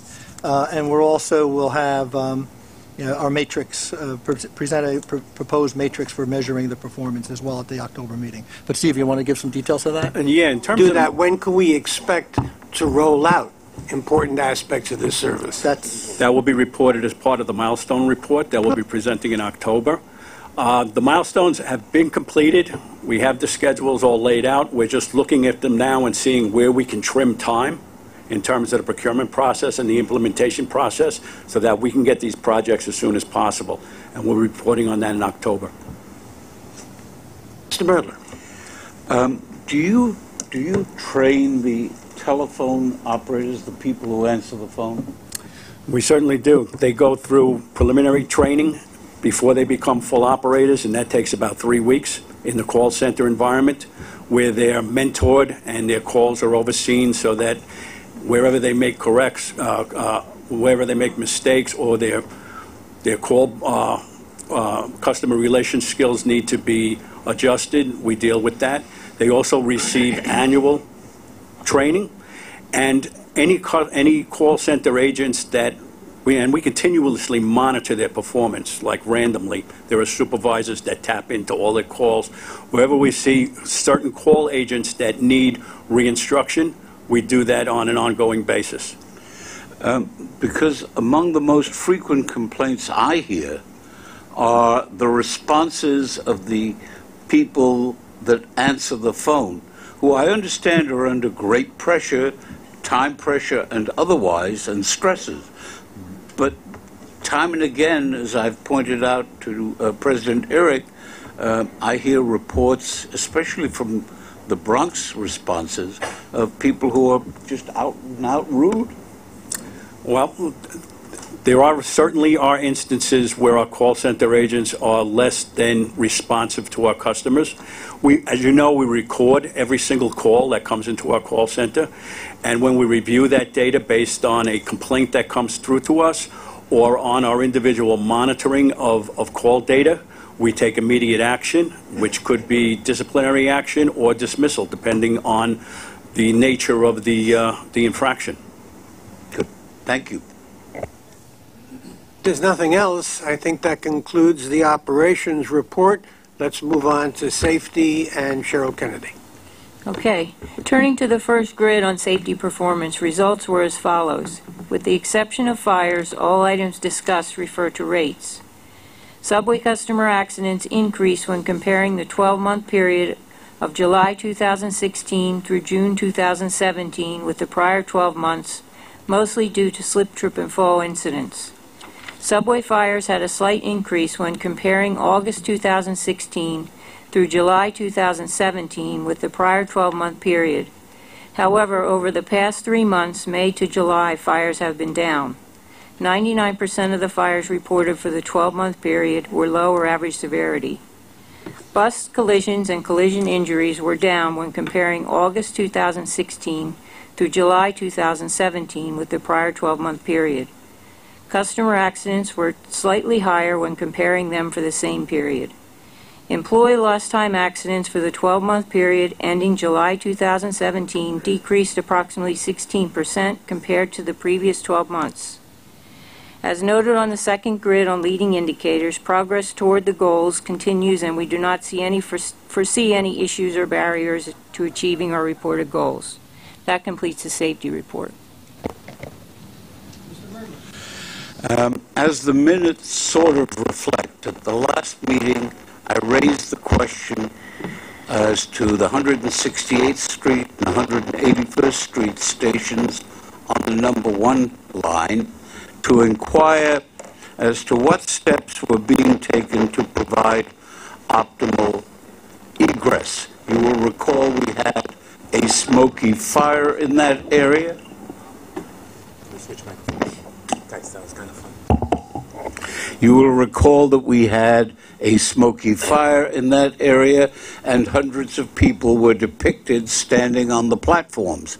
At that time, we were told that it will be evaluated. Mr. O'Grady, what have you done? Is there a second means of egress from the platforms of both of those stations? I will double check on this. My recollection from the discussion that we had at the last meeting was that there is a second means of egress that is emergency exit staircase, but I will need to double check on that for you. Forgive me, but it's a couple of months now and we've had a problem. Here's my concern. The elevator incidents in both of those stations are among the highest in the entire city of New York. Those elevators are by and large not functioning properly. You go to the book and you find it over and over again, elevator outages. Now, if there is no second means of egress, you're going to have what happened at Parsons Green. Namely, more people will be injured through trampling and through panic than through the incident itself. It seems to me we've got to do something about it and do it now. You need a second means of egress. And let me give you a constructive suggestion.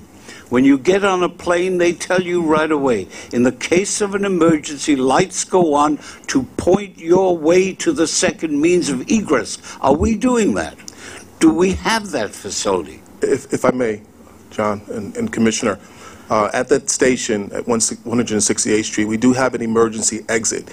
It certainly is not one that would be conducive to a quick egress from the station, but we certainly do have an emergency exit. It's adjacent to the elevators. That said, The elevators at that station, as well as the elevators at 181st Street, as we've reported, are very much part of the capital program, and we are taking steps under the Subway's action plan to accelerate the reconstruction of those elevators. With respect, Mr. Havisham, I know your heart and your mind are in the right place. Sure. I don't want it on my conscience that if something happens again at either of those stations, a person is hurt.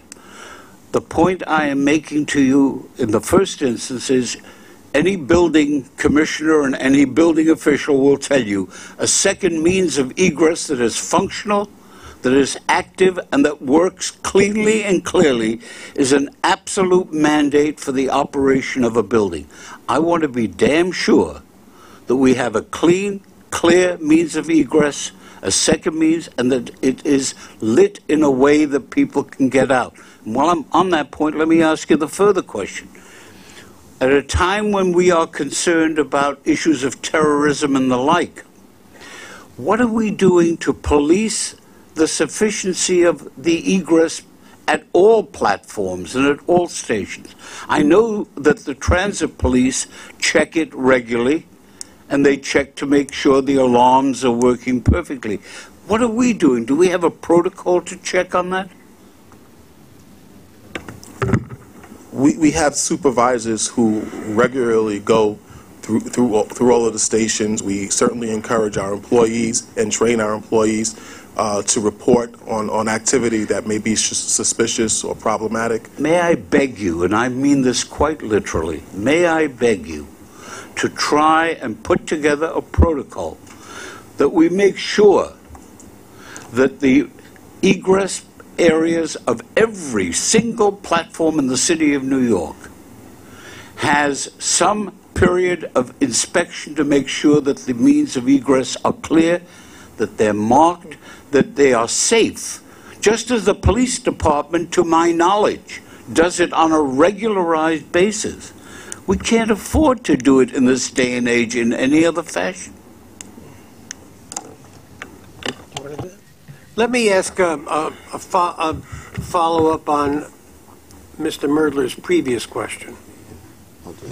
My recollection is that we had agreed to accelerate the construction, the phasing in of elevator replacement at 168th and 191st Street.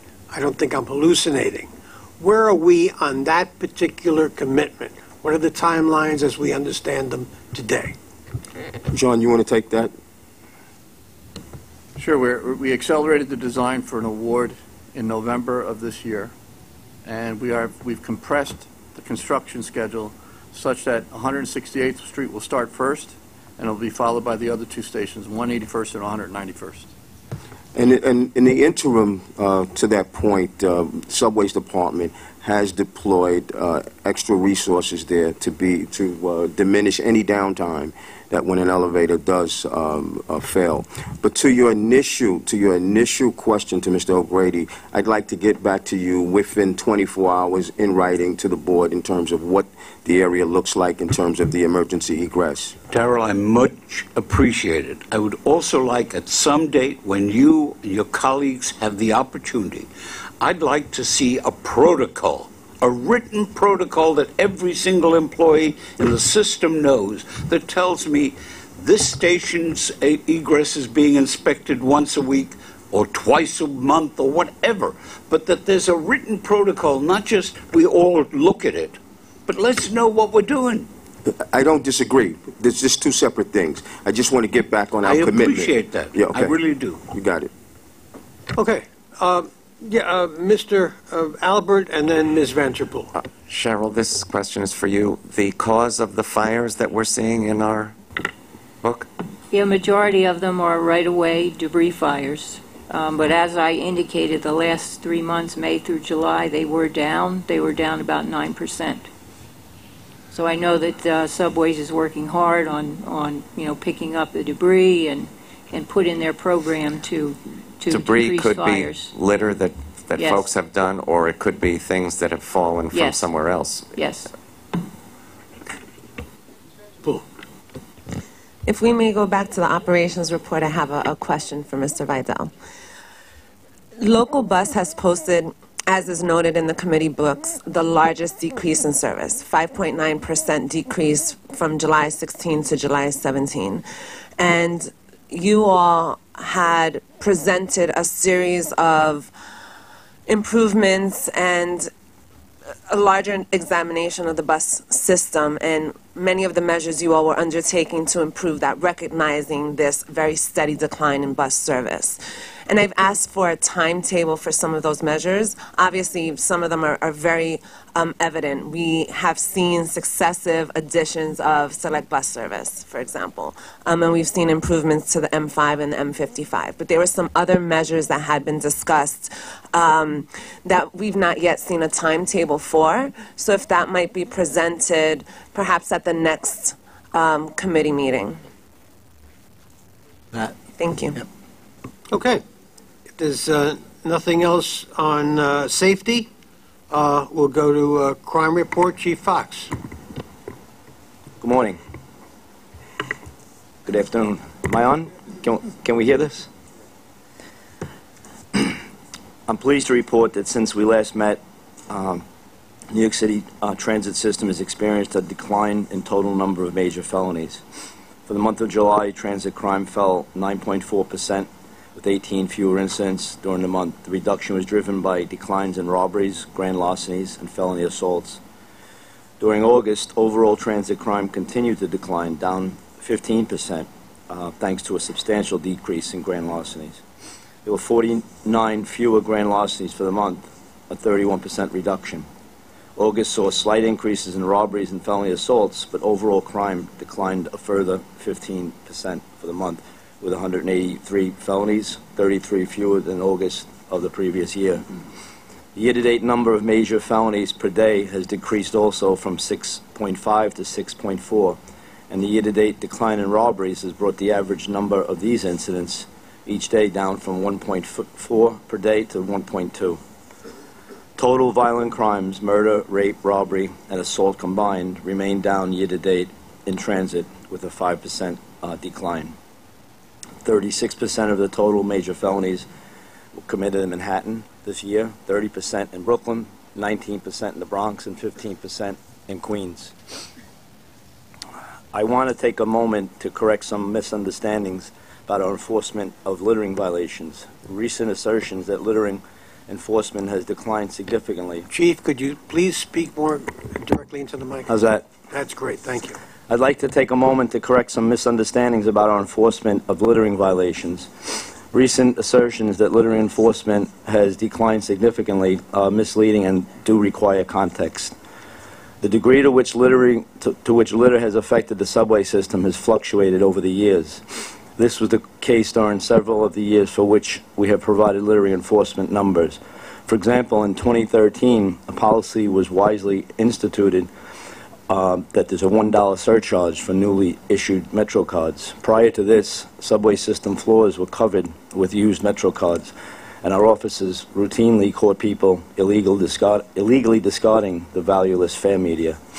The number of summonses issued for this offense was very high during that time, because our officers understood that littering enforcement not only reduced trash, but often led them to individuals who were intent on other crimes using these discarded Metro cards. Officers made countless contacts with known transit offenders who would rifle through the cars and for unusable ones and illegally discard the rest. To be clear, I agree that litter causes track fires, obviously, and associated delays, and puts riders at risk. Littering enforcement is an important part of keeping our subways clean, orderly, and safely operated. This is why I've recently taken steps to remind our officers of the role these violations play in our broader transit policing strategy. However, it's inaccurate to suggest that our efforts have declined when so many other factors have impacted litter over the past decade. The most recent littering enforcement statistics simply reflect the environment our officers encounter in the subways today. Though there are many different opinions about our transit policing strategies at times, our continued commitment to enforcing all violations of the law is demonstrated by our now decades-long records of making subways safer. Whether it concerns littering or fare evasion, robberies, or recidivists. I welcome your concerns and your insights. However, I also encourage everyone to remember the dedication and policing experience that our borough and district leadership teams and each of our individual officers bring to ensuring the safety and security of our subways.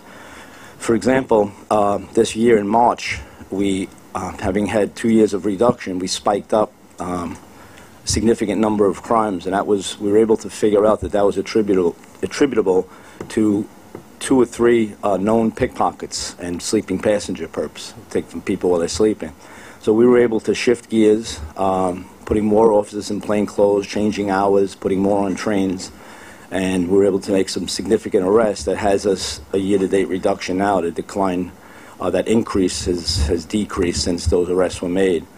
Just in the last couple of weeks, on August 29th at Union Square, officers that were redeployed to plainclothes patrol arrested Santiago Gonzalez. He's 61 years old, 19 prior arrests, and they got him doing a live pickpocket. I actually observed him doing it. He's in custody now. And then recently, September 20th, Darren McMickens, 50 years old, 40 priors, at Warren and Church Street, in the street. Our pickpocket teams, these guys go up and down from our subways to the streets. So this will continue to have a significant impact, which is one of the reasons we've done so well in the month of August. So I welcome any suggestions or questions, as usual. Thank you. Questions or comments? Mr. Albert?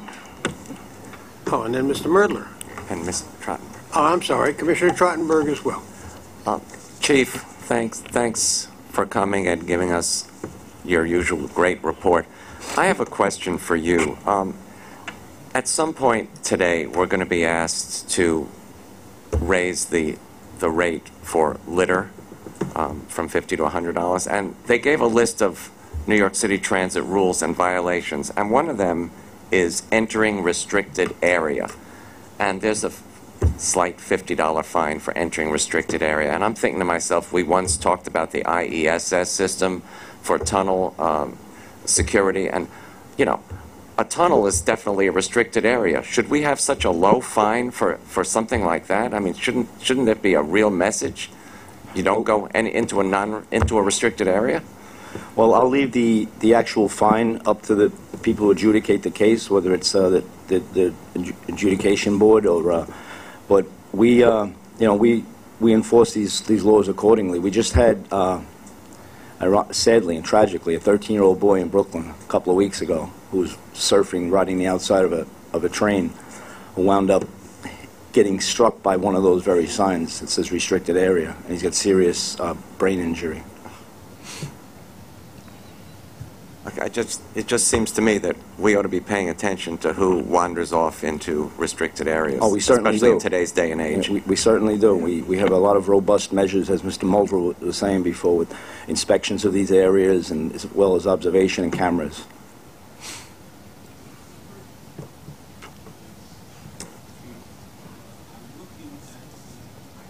I'm looking at the breakdown of the statistics as to the crimes charged in the hate crime area.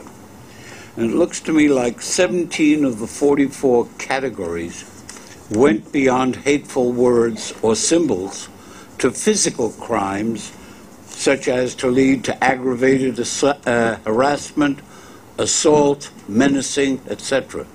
Do you have any idea whether, A, that is an increase over the past in terms of the physical elements of hate crimes? B, what is being done at the prosecutorial level to deal with those? Your cops do a fabulous job, but if the DAs and the courts don't do their part of the bargain, it's a waste of time, which is the same problem with the fines for littering.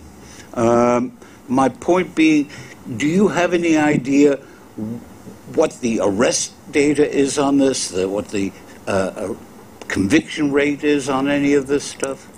As those revolve around the time of the arrest to the time they're adjudicated, and some may take as long as a year, and some are pled out or a deal is reached earlier or sentencing. It'd be more of a case by case, but I can do a review for you, and that I can get back to you with, Chuck, and as well as we have in NYPD and the Transit Bureau, we have an excellent relationship with each of the district attorney's office. And I understand that this board instituted a system where you can communicate and get updates on cases for persistent subway felons. That was my next point. That. Could we get, and I suggest you check with legal people at your department, could we get the names of these folks when they're arrested? Because we got one from MTA Police today, and Cy Vance is getting a call from me later on today on what they're doing about the case. This is the only way we can effectively put an end to the hate crimes, whether they are gay bashing or what, whether they're Muslim bashing, whatever they are. This is not what you are allowed to do. It's not what is proper in a civilized society. And we've got to prosecute that to the full limits of the law. We agree, and of course, and I just want to, while we're on the subject, I want to point out to everyone that every one of these cases is treated with the utmost priority. And we have special investigators in our hate crimes task force that contact the victim and stay with the case and stay with it through prosecution. And as I had said here, a sign of hate, whether it's an offensive drawing the size of a quarter or something the size of a poster, it all represents the same thing, and it represents something that we should never tolerate and never will. Thank you. Just, thanks, Chief Fox.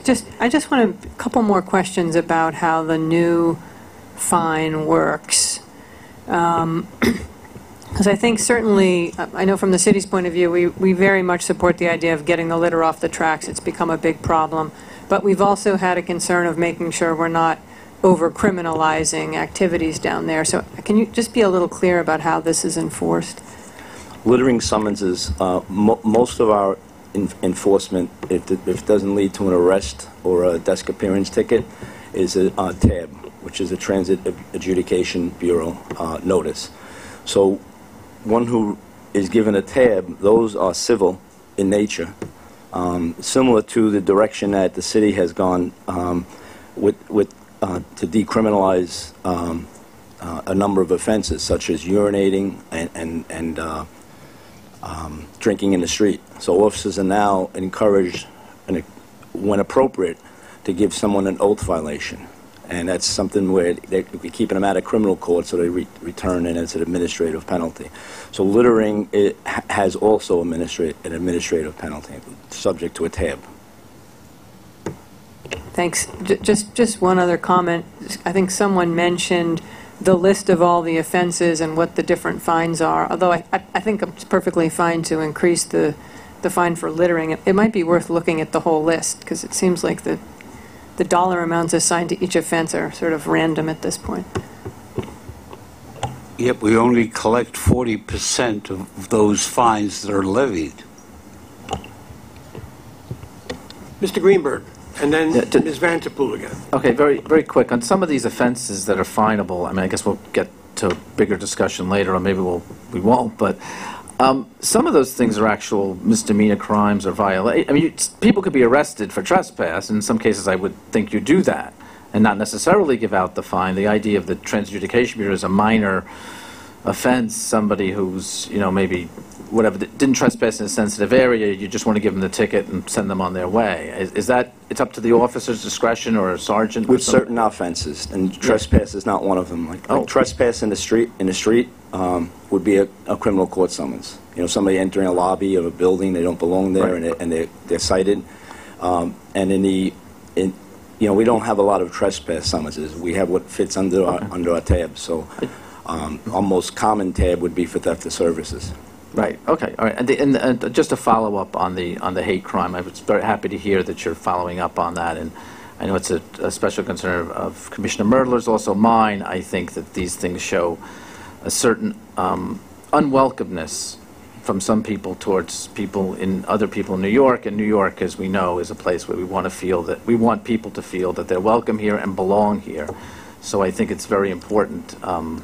Mr. Greenberg, I was just driving yesterday through Borough Park in Kensington and Flatbush, and I had friends with me who come from up in Syracuse, and they hadn't seen a city in a while. And I was very proud to point out, having been the chief of Brooklyn South for 11 years, how in one area, in a large area in particular, there are people in Orthodox traditional garb walking the streets, literally feet from people in Muslim garb, and they get along fine.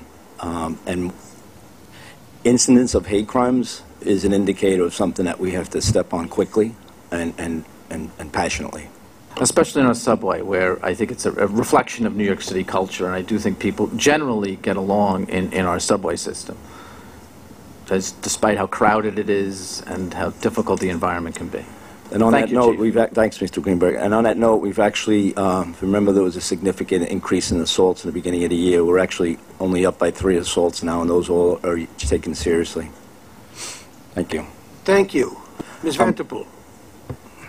Thank you. I was going to reserve this comment for the discussion around the action we need to take as a committee for the tab increase for littering, but since it was just raised by Commissioner Trottenberg, I just want to add a quick comment to the discussion of fines. So I had seen the fine levels. I'd never seen them before, and I was quite surprised to see the equivalency in some of the violations in terms of price, and it definitely caught my attention. For example, the fine for beating the fare is $100, but it's also $100 if you bring your weapon into the system. It's also $100 if you're bringing explosives into the system.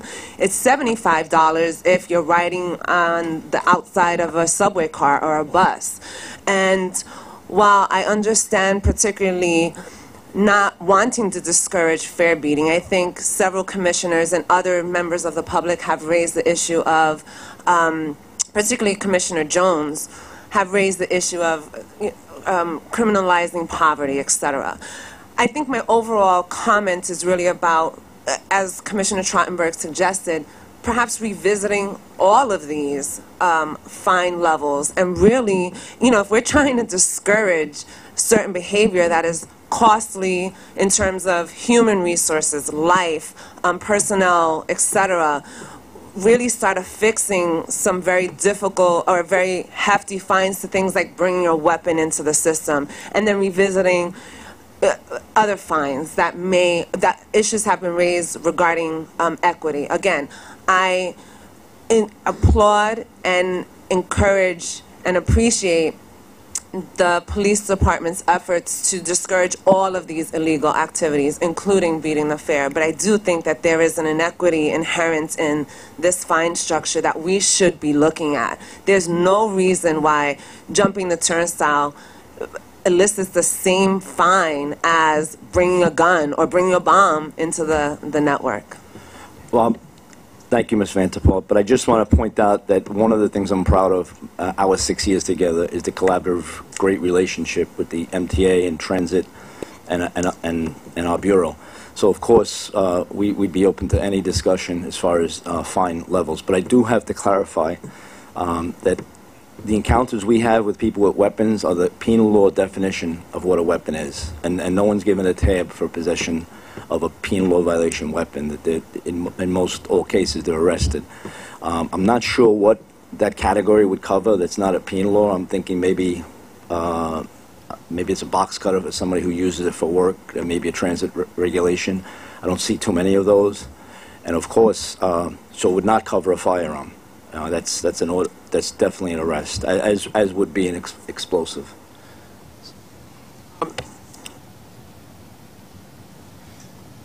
Mr. Weisbrod, and then I have a question for Mr. Henley.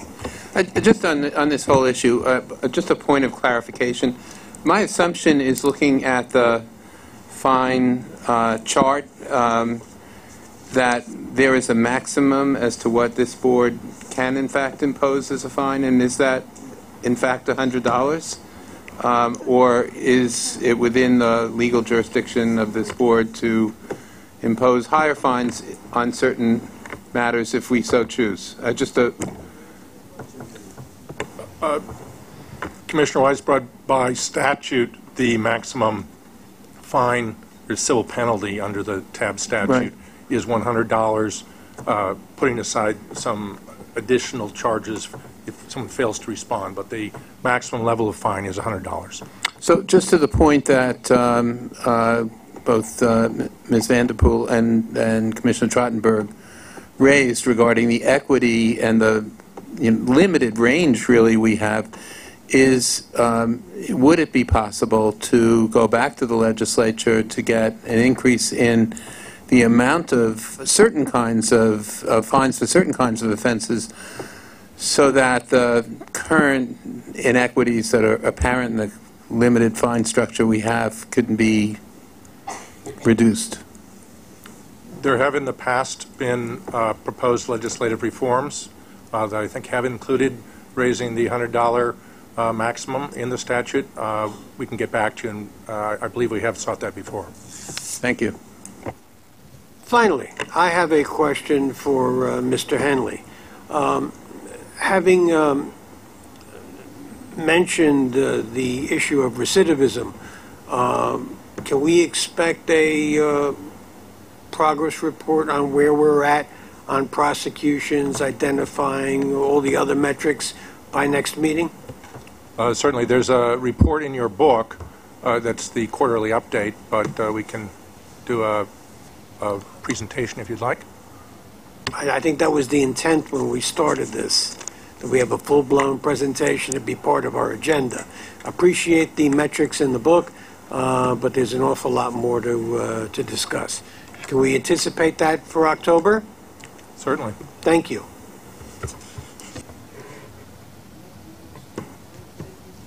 Sirs and madams, my apologies, but because of the time today, there were some meetings that I moved that I have to get to today. Thank you so much, Chief. So thank you all. We're ready to go to Finance, and Mr. Mulligan. Preliminary July 2017 New York City Transit farebox revenue of $370.6 million was $5.9 million or 1.6% below forecast. Year-to-date revenue, $2.579 billion is $9.4 million or 0.4% below forecast due to negative ridership trend. Preliminary July 2017 New York City Transit operating expenses were under forecast by $23.7 million or 3.5%. Labor expenses were less than forecast by $17.3 million or 3.3%, due largely to favorable health and welfare OPEB current results, partially offset by additional overtime requirements. Non-labor expenses were lower than forecast by $6.4 million or 4%, with favorable results reported in several accounts. Year-to-date, operating expenses were lower than forecast by $63.3 million, 1.4%, including underruns in labor costs of $30 million, or 0.8%, and non-labor expenses of $33.3 million, or 3.1%. These year-to-date results were caused essentially by the same factors impacting the month. Preliminary ridership data. July 2017 New York City Transit ridership totaled 186 million. That's 1.8% below forecast. July 2017 New York City Transit average weekday ridership results compared to July 2016 were as follows. Average weekday subway ridership was 5.3 million, a decrease of 2.2%. Average weekday local bus ridership was 1.8 million, a decrease of 5.9%. Express bus ridership was 38,000, a decrease of 2%, and paratransit ridership was 28,000, a decrease of 0.4%. An early look at the preliminary August 2017 financial results. August 2017 farebox revenue of $382.4 million was $6 million or 1.5% below forecast, and preliminary August 2017 operating expenses exceeded budget by $22.3 million or 3.3%, due mostly to higher overtime expenses and unfavorable timing of health and welfare OPEB current expenses. To Mr. Vidal and the bus finance report. July 2017 year-to-date preliminary farebox revenue was $123 million, or 0.2% below budget. MTA bus year-to-date non-reimbursable expenses were below budget by $7.2 million, or 1.7%. Labor expenses were under forecast by $1.8 million, or 0.6%. Non-labor expenses were favorable by $5.4 million, or 5.5%, primarily due to the timing of maintenance contract expenses. And ridership, MTA bus preliminary ridership for July 2017 was 9.8 million, or 3.4% above forecast. The 12-month rolling average through July 2017 showed a decline of 1.9% for weekday ridership and 0.6 of 1% decline for weekend ridership as compared to the prior year. This concludes the MTA bus finance and ridership reports. Is there any question on the finance reports? Hearing none, I'll ask John O'Grady to make the capital program report. Good afternoon. Capital Program Report. Capital Program results commitments during June and July of 2017 totaled $586.5 million. This included the purchase of 618 standard diesel buses and 10 hybrid electric buses. Roof replacement projects at 2 depots, including East New York and in Brooklyn and Kingsbridge in Manhattan. And repair and replacement of stairs at 2 stations, including 34th Street Herald Square in Manhattan and 238th Street on the Broadway line in the Bronx. Completions during the month of June and July totaled $495 million. This included the rehabilitation of the South Ferry Station complex in Manhattan to restore the station to full operation following the damage caused by flooding from Superstorm Sandy, and included measures to prevent inflow of floodwaters from future storms, as well as the construction of a new station at Arthur Kill on Staten Island Railroad, and access improvements at Grand Central Station in Manhattan. And we have a few photo slides to show what is behind the words here that we'll go through in 1 minute, but I just did want to correct one thing. I made a comment about 168th and 181st, that the design was accelerated and the award was in November. The design was accelerated for completion in November, and the award would follow. So I think I used the word award in November, and I intended to say that the completion of the design was in November and the award would follow. I apologize for that error. That's a procurement process. I would say it's going to be in the first quarter of 2018. I think that that's with regards to the elevators. Winton, do you want to? Yes, we have considerably increased our efforts to improve the reliability of those elevators. As Darrell mentioned earlier, we keep personnel resident on site at the elevators, particularly during the rush hour, for a quick response, for a quick restoration of the outage. Unfortunately, we had an outage this morning at 181st Street, but it was quickly resolved, and the elevators were replaced back in service. So our efforts certainly are improving the reliability. We also as you may recall, we issued a contract to get assistance from elevator companies to help us repair major components for those elevators that sometimes is beyond the scope of our maintenance teams. So these are just remediation efforts that we have in place to keep us going until we award these contracts. All right, so I was going to show a few slides that represented the completion work that I spoke about a minute ago. So the first here is, as folks are aware, we made the new South Ferry Station, which opened in 2009. We had to go in and redo that station and also make it more resilient. So this slide shows the water level and the stagnant water level as we started to draw down the water. If you note on the art on the right that the water level line reached about the midpoint of that map, if you see on the middle of the slide. And you can quickly see how quickly corrosion and deterioration set in with the brackish water. Next slide. Essentially, then we restored the surfaces. But the point of showing this is that the project, while restoring the station to the way it was after it opened in 2009, it was also a very, very important project to build in resiliency measures, as well as to harden the overall station such that flooding could not happen again. So with that, I wanted to show you, this is the entrance canopy over the main entrance 1 it's referred to, at South Ferry Station. This is as it was back in 2009. After the storm, it flooded through the sides and it knocked down the barricades that had been put up on a temporary basis. As you can see, it delivered debris, and water right down the staircase and the escalator. So what happens is, even though that station had been reinforced or protected before Sandy, is that it was not and could not withstand 12 foot of water. So what we needed to do was demolish the existing stair surround. In other words, this was not just rebuilding in kind. This is where we had to go and break out the existing opening surround and build a new reinforced concrete wall. Go ahead and move the slide. Ship in a new canopy that was made of much stronger architectural steel. And here you see this new canopy being raised into place. Again, being set. Now, that canopy was structured to receive marine grade glass. In other words, so the same type of, it's 5-inch thick glass. So even though you're looking at it and it looks like the glass canopy that was there, it is now capable of withstanding the flooding. And this here now is the door that's hidden in plain sight. Essentially what we have is built into the canopy, we have a closure door that allows us to seal off that entrance, not just at entrance 1, at all 3 of the entrances into South Ferry.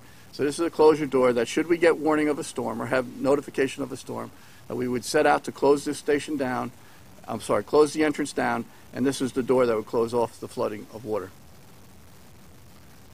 So this is as the station opened up in June 2017. All right, so another project that finished during this reporting period was the new station at Arthur Kill in Staten Island. So this station actually opened up in early spring of 2017, but from a reporting perspective, because we had with this station in the contract the demolition of the 2 adjacent stations, Atlantic and Nassau, that we basically just get to report it now. But this is a brand new station in Staten Island, 2 side platforms, canopies over in the middle of the platform, and also then an overpass stair. It also came with a 150-car parking lot. So it's a very, very successful project. Next stage. All right, so we have a program of projects to improve Grand Central Station. And what you're seeing here is the opening that we successfully have made. Yeah, the red outline outlines where the opening was made for a new staircase that will take you down to the Lexington Avenue line mezzanine. So that's the staircase as it opened up during July of this year. With that work, though, it wasn't just an easy opening. There was a lot of areas of an existing store that had to be reconfigured, that real estate reconfigured, structural modifications made, utilities relocated, etc., all to provide for the structural opening of the stair, and then the reopening of that stair as it entered down into the mezzanine. Now, the importance of this stair, while not heavily used as of yet, as we go to make further improvements in Grand Central, will allow us to close off other areas of the station such that we will be able to continue to provide access, appropriate access. All right, so in the past we've brought to the committee the Bushwick Cut, the Myrtle Viaduct project, and that project had 2 main phases. The first one being the replacement of the bridge over the New York and Atlantic Railroad. So this effort started in July of 2017, and we had a 2-month window to complete it in, and they did. They managed to successfully complete it. So again, the deteriorated bridge is on the left-hand side. The new bridge in place is on the right-hand side, and that's as of August of 2017. It's not as simple as just putting a new bridge in. There's a lot of work that goes with it. And here you're seeing some of the track work that's associated with the new bridge being lifted into, that's been put in place. Now, Winton mentioned earlier on in his discussion about how we take advantage of track outage opportunities. So in-house forces, while we had this line shut down, came in and did a significant amount of track work on other sections of the line. They actually replaced some 6,000 plus feet of track work on this line. So that's an example of how we take advantage of every outage opportunity to do not just contractual work, but in-house forces will then also come in and do whatever work the time slot allows. Finally, I'm going to talk about the first station to open in package 1 of what we refer to as the Enhanced Station Renewal Initiative. There's 3 stations on the 4th Avenue line, and 53rd Street is the first one to open up under the new Enhanced Station guidelines. So here you see the station renewed. You'll note that we have digital screens, advertising, we have USB charging stations, USB ports charging stations, and new granite flooring. Along with that, we have new lighting, and we also did traditional state of good repair work in rebuilding the platform edge, putting in a new ADA warning strip, etc. At street level, we have a new canopy also with a countdown clock or train arrival information at the entrance. And of course, one of the things that makes these stations look as good as they do is the artwork. The artwork really, truly demonstrates how clean and new these stations are. And that concludes my update. Thank you. Are there any questions on the capital program report? Hearing none, I'll ask Mr. Lieber to present the MTA projects report. Mr. Chairman, members of the committee, I know time is short, so we have two projects that are being fully reported to the CPOC committee in this cycle, Cortlandt and 2nd Avenue Subway Phase 2. So I think we'll, with your permission, defer discussion of those to that committee, if that's acceptable. It's all the same to you. I'll have some questions about Cortlandt for this meeting. I think proceed. You're aware of some of the goings on, so happy to talk about it. Obviously, 2nd Avenue Subway Phase 1 has been the subject of some discussion in the public arena, and I'm happy to talk about that, all the questions that may have arisen out of the press coverage. A couple things that I think I ought to make clear, and again, other members of leadership are available to discuss it if you deem it appropriate. But number one is, contrary to the implication of that article, the FTA was not the jurisdictional authority for the determination of the adequacy of the safety of 2nd Avenue Subway Phase 1. There was a team of fully accredited career professionals from different divisions of transit, principally, who brought to bear their expertise and issued by consensus the interim safety certificate that was necessary for operation. FTA was fully aware of that decision and in fact participated in the process that led to that determination. And although for reasons that are unclear, the New York Times article omitted it from the coverage, FTA fully, was supportive of that decision and indeed issued a statement before the article appeared acknowledging that they were not the agency of jurisdiction in that determination, and further that they were fully satisfied with and supportive of the decision to open based on the safety procedures and reviews that have been taking place. So I think that that is one area of lack of clarity, shall we say, that developed last week, and I, in support of the chairman's statements on that, I just wanted to add my voice as representing the agency that did the project together with transit. The second thing I would say about that opening is, lest there be any confusion, that 17,000 so-called observations. Observations are not defects. They are items on a punch list. 17,000 sounds like a lot, but just bear in mind one, I think, key metric on this, which is that this is $1.5 billion worth of contract work, the 4 stations plus the systems contract. And if you do the math, that means there was one so-called observation or punch list item for every $85,000 worth of work, roughly, that was being done. And as a result of that, I'd say if any of us were to build a home of, make it up, $850,000 in cost and value, we'd be shocked and thrilled if there were 10 punch list items. So this is a totally appropriate and predictable process. And finally, in the last, when I came in a couple months ago, and Darrell Irick and I established a regular meeting to go over this and to make sure we were knocking it out, and we're down to what by my count is 2,000 punch list items, and I'm very satisfied that that is being prosecuted in a very collaborative, professional way by everybody involved. So I just wanted to reassure the board about how that is going, and most especially about the collaboration with the code authorities, who are the New York City transit professionals who look at this stuff throughout the system. So that's a couple of very important points. Mr. Merdler should. Correct me if I'm wrong, but is it not common and customary that the punch list items are there and are addressed after the temporary certificate of occupancy is issued? Yeah, you're absolutely right. In a conventional building project, an office building, for example, you would have punch list after a TCO. We have in effect the TCO, a temporary certificate of occupancy, and the final certificate of occupancy is, you know, in a project of size, usually takes a year to 2 years to obtain. So to the extent that the press coverage of this issue, you know, create any confusion on that, I think your point is well taken. Okay, and I'm happy to answer any. Carl. Mr. Weisbrot.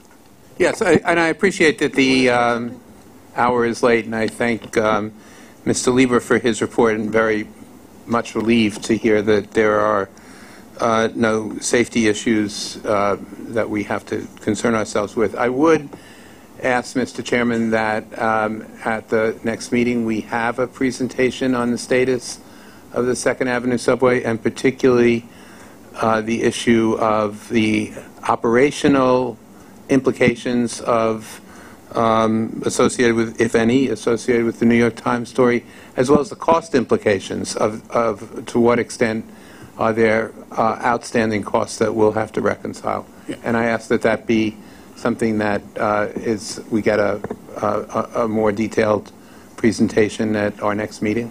Sure, and if of course we will provide it. Just to be clear, the punch listing process does not add cost. It's in the scope of the contractor's work by definition. Sometimes there's a dispute about whether work that we consider punch list is additional work, and then you work out whether a change order is merited or not. But the punch list itself is in contract scope. Right. I didn't take it, unless you're clarifying this, I didn't take what you said, that all 17,000 outstanding items were in the category of punch list items.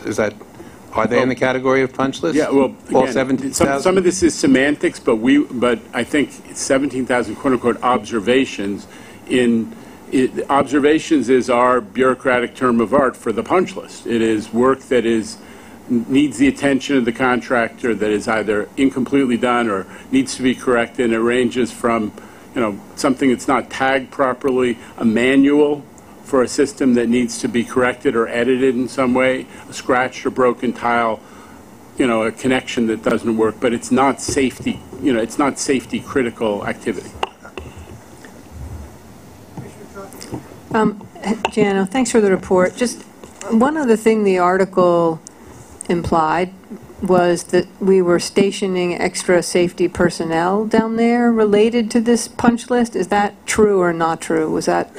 It is true that the item, as I understand it, that needs to be completed in order for us to make the decision to clear all those people out is that the fiber optic connection to the rail control center needs to be finalized. And what happened, and again, I got educated on this in the last few days, what happened was that they initially didn't have the fiber optic connection. It was completed, but there was some reprogramming of the system. The system had some bugs in it, and as a result, there was an election to maintain the in-person safety observation until we were able to finalize the fiber optic connection to the rail control center. And is it finalized?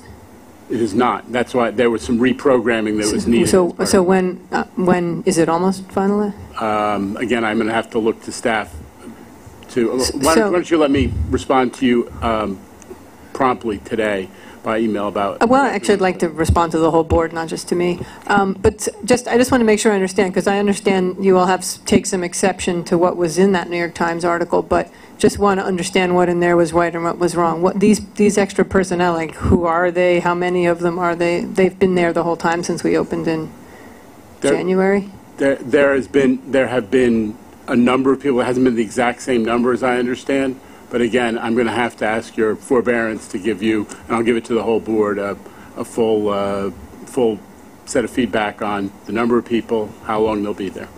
Yeah, I think just this issue's come up before. I guess when all of us read a New York Times article like that, it's nice if we found out from the chairman. He later said he took great exception to it and had called the editor of the New York Times. And I think if he's taken great exception to it, would be useful for all of us to know that. We often only go on what we read in the papers. Okay. I have a question on Cortland. Yes. And my intention is not to beat this horse any deader than I think it already is. Can you tell us in a few words where we are on our repeated efforts to get the contractor to move on this station? Okay. So here's where we are. I could say definitively we're dissatisfied with the contractor's performance. The contractor's work in the last couple of months since I joined up has not been consistent with the contractor's schedule, let alone the schedule that we have directed and believed to be the accurate schedule for the project. And we have communicated to the contractor our dissatisfaction and, in more legalistic terms, put them on notice that this is non-compliant with their obligations. So that's where we stand. If there's nothing else, we'll go to procurements. Mr. Plachaki. Good afternoon. The procurement package for this month has been revised and presents New York City Transit and MTA capital construction procurements and now includes 6 actions totaling $111.9 million in expenditures. This revised total includes a walk-on item for the Enhanced Station Initiative Program in the amount of $105.8 million and removes item number 2 on page 204, Vicom Computer Services, in the amount of $61.5 million. I would like to highlight a procurement action included in this month's agenda. This action will ratify the award of a contract to New York Doctors Urgent Care in the estimated amount of $2.4 million to replace the Manhattan-based assessment center providing eligibility assessment services for the paratransit accessoride program and the reduced fare MetroCard unit. The award was made in response to the declaration of an immediate operating need by New York City Transit's paratransit division. Assessment centers are established in each borough to provide eligibility recommendations to the paratransit eligibility determination unit and to the reduced fare MetroCard unit. Recommendations provided by assessment centers are used in determining the eligibility of individuals applying for accessoride and individuals appealing the denial of reduced fare MetroCard privileges.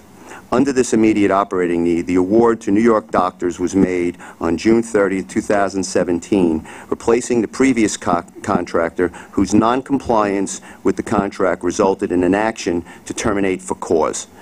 Historically, it has been a unique challenge to establish and maintain an assessment center in Manhattan because available ADA-compliant facilities are difficult to secure in such a densely populated borough. An added challenge has been the full-time staffing of medical professionals required to perform the assessments, as salaries are highly competitive in Manhattan as opposed to the outer boroughs.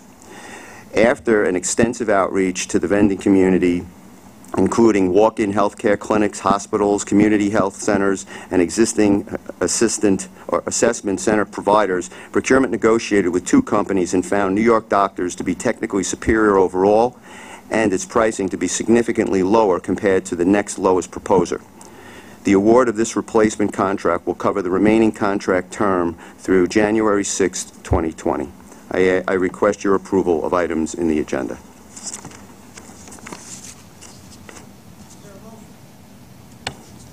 To approve? There's a second. Any discussion? Hearing none, all in favor? Opposed? Abstaining? Procurements carry. Mr. Bachaki, do you have anything further? No, sir. Okay, Mr. Henley. Thank you, Mr. Chairman.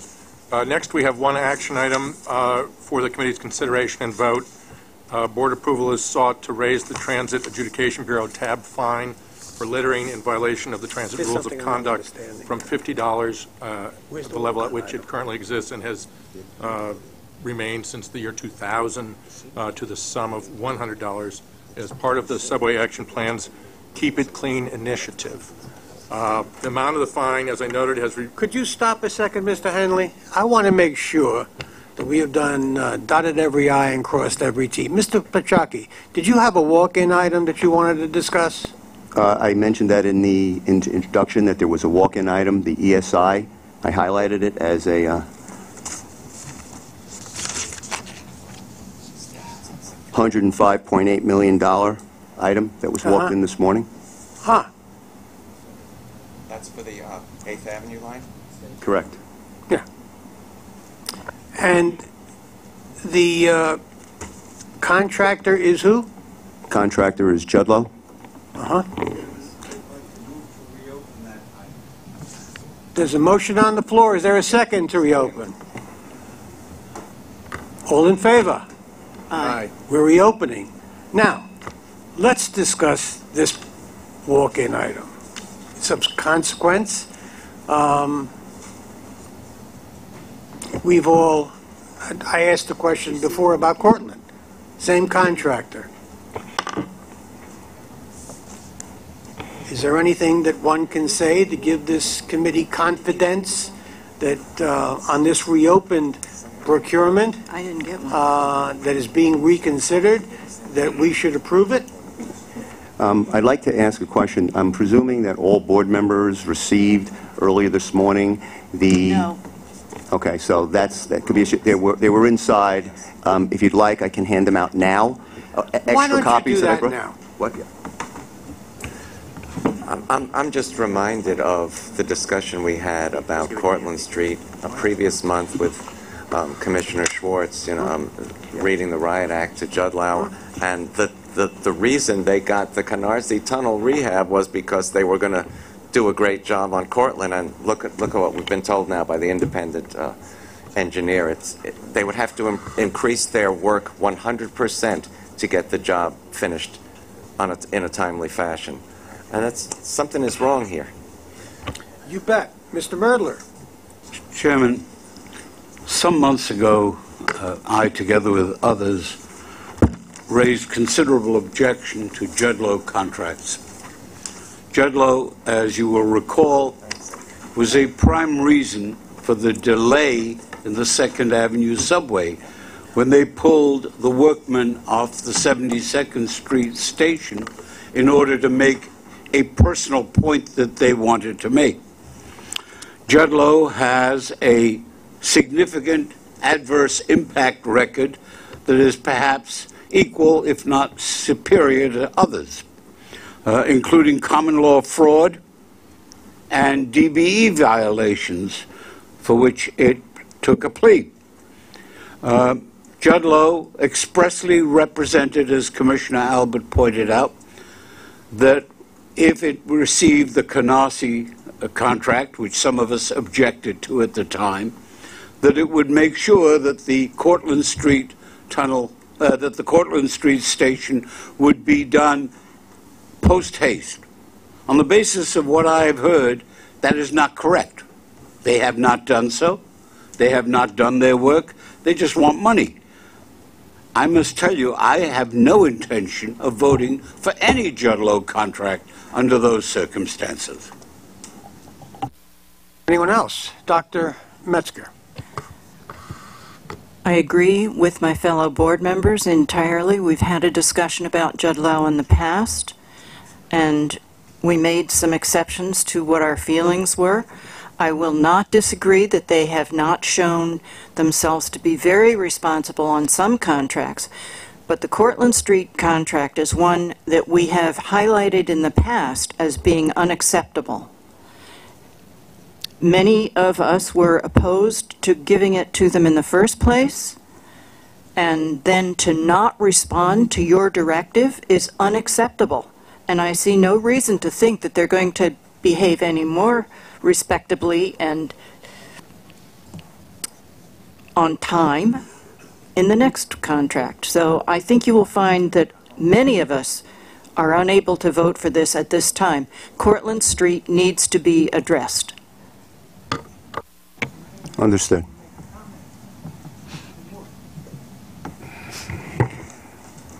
I think we should ask ourselves a very simple question, which is this. If this was a private enterprise, and this was our money that was invested in this, would we continue to use a contractor that we weren't happy with? And the answer is no, we wouldn't.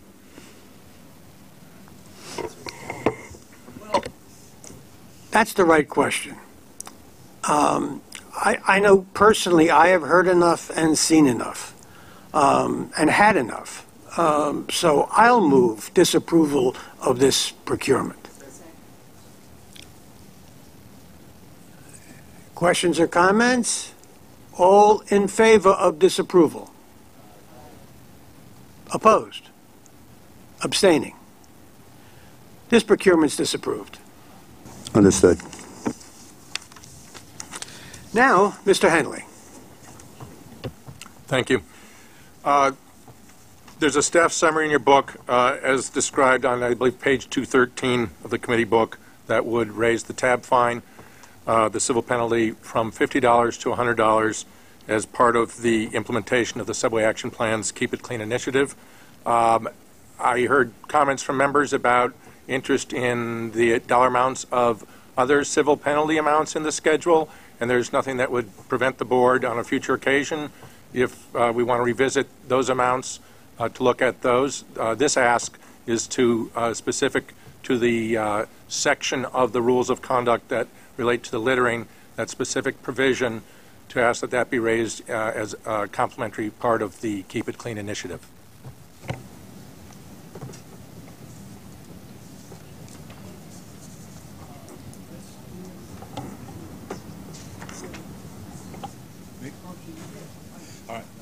Chairman,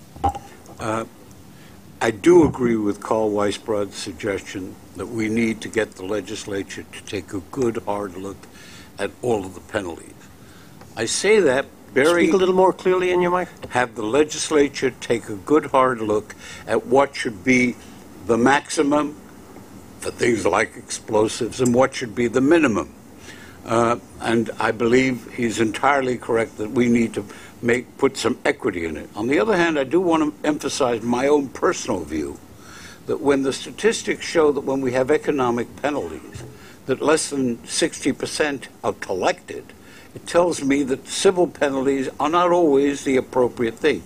And if we are based, as my friend David Jones makes the point, when we are focusing on people who are below the poverty line and have needs, the answer is to give them a free or at least discounted pass to use the subways, not to leap over the barriers. You do not encourage law enforcement by encouraging violation of law. The city once promised through this mayor that he was going to do something in that regard. It's high time he did that, and to pay half of the cost of the subway improvements, none of which he has lived up to date. Mr. Weisbrod. I think we've had a good discussion about this already. I would just I obviously agree that we should at least urge management to ask the legislature. We should ask the legislature to increase the maximum fine. I move this item and request that we do increase the fine for littering to $100, but ask management to come back next month with even within the $100 maximum structure that we have, with a more rational look at the existing fine structure, which seems, I think, many of us can see is somewhat out of whack. Motion on the floor to move this item. To move the increase in the tab fine for littering. That is correct. And there is a request to management to come in and next month with a other refined proposal on the existing fine structure generally. Yes. Before any further comment, is there a second? Okay. Then Ms. Vanterpool and then Mr. Greenberg. Who is collecting the increased fine? Is it TAB? Yes, if this is increased to $100, these would be tab tickets, civil penalties, that are adjudicated before this administrative bureau, the Transit Adjudication Bureau. And how is the additional revenue going to be used? Well, by statute, it stays within the enforcement programs for the transit rules of conduct. Mr. Reckler. I'm sorry. Mr. Greenberg, did you? Forgive me. When did the legislature set the $100 maximum? Was that the beginning of the statute, or when was it? I would have to check on the legislative history. I believe there was a time in the distant past when it might have been $50 and might have been raised to $100, but I really should check. Before we go, okay, that'd be good to know. I mean, there was a question about us asking the legislature to raise that. If that's part of a legislative program for the next legislative session, we should know the history before we go ahead and do that. The question was to have management in our on our behalf ask. Yes, but it'd be good to know the history before we go ahead with that. Thank you. Mr. Reckler. I'd like to just add to Commissioner Weisbard's motion, which is, I'm just a little bit surprised with the amount of the enforcement, and I wonder if management could also recommend other alternatives to enhance that enforcement. For example, if someone doesn't pay their fine, could we ban them from buying Metro cards? I mean, what other things are in our power that we could try to get people to, be enforced if they're not today ultimately paying?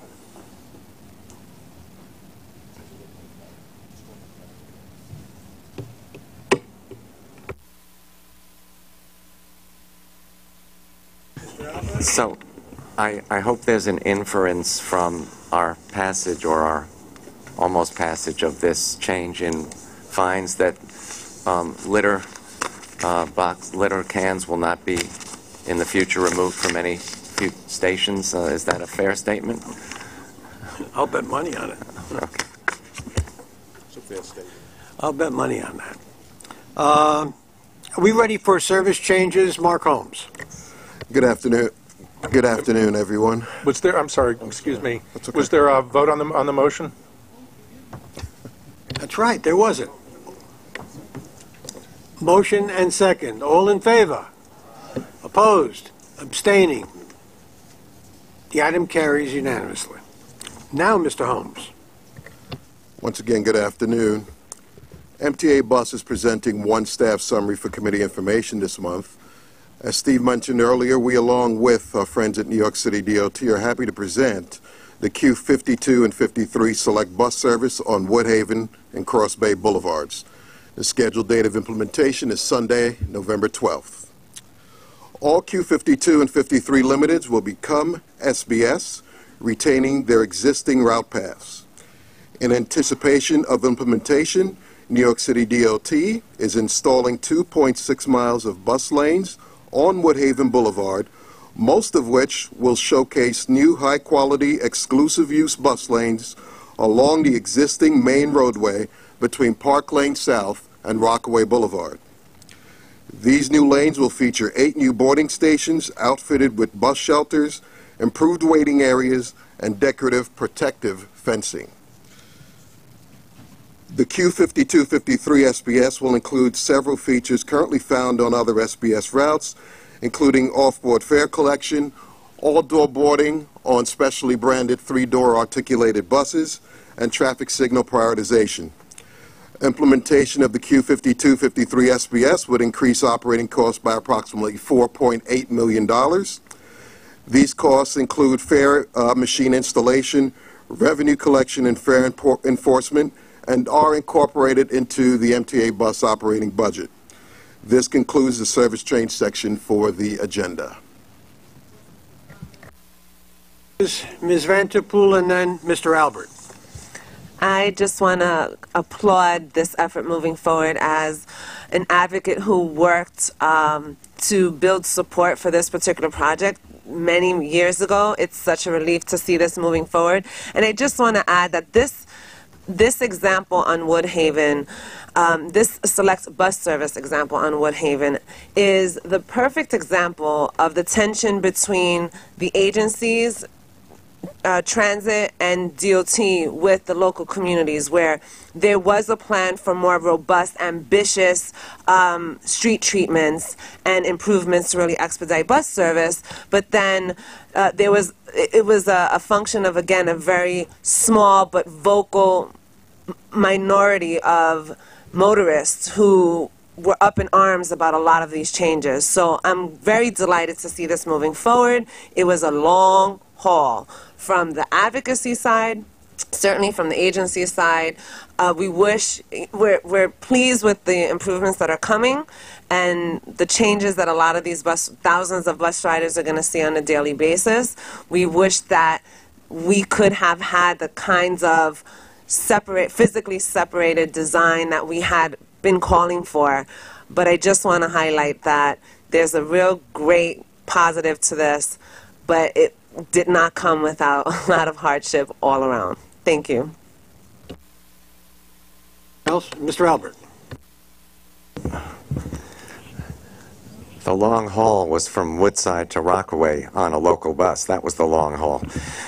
So I think this is a great improvement. I just have a question. When we've had conversions to select bus I'm mindful of the one that ran along Bruckner Boulevard, the Q44 that went over the Whitestone Bridge and ran in the Bronx. The distance when a stop was eliminated was in the 300 to 400 foot range, and I do see that there's one in the Broad Channel community that's a 1,350 foot walk to the nearest bus stop. Is there another bus a local bus that'll stop at Cross Bay Boulevard and West 5th Road, or will someone who used that stop have to walk 1,350 feet? Because that seems an awful long way to have a stop eliminated. Yeah, unfortunately, only the Q52, 53 SBS will serve that stop. The local buses that serve Woodhaven Cross Bay will be terminating at Howard Beach and not proceeding into the Rockaway. So they won't go to Broad Channel? So, no, they don't. They will not be going to Broad Channel. Wow. Okay, thank you.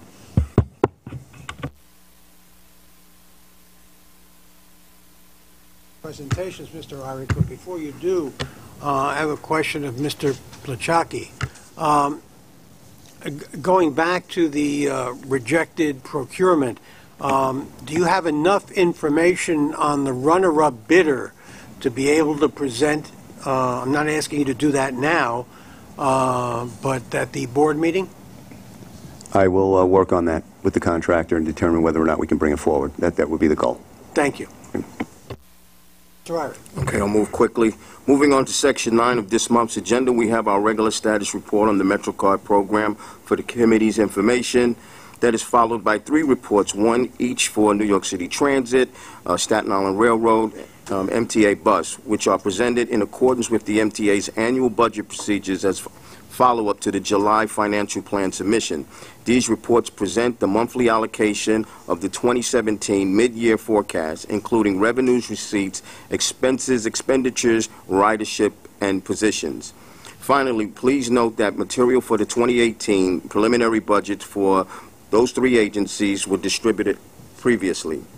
On to follow-up reports. Continuing on, we have a number of standard follow-up reports included in this month's for your information.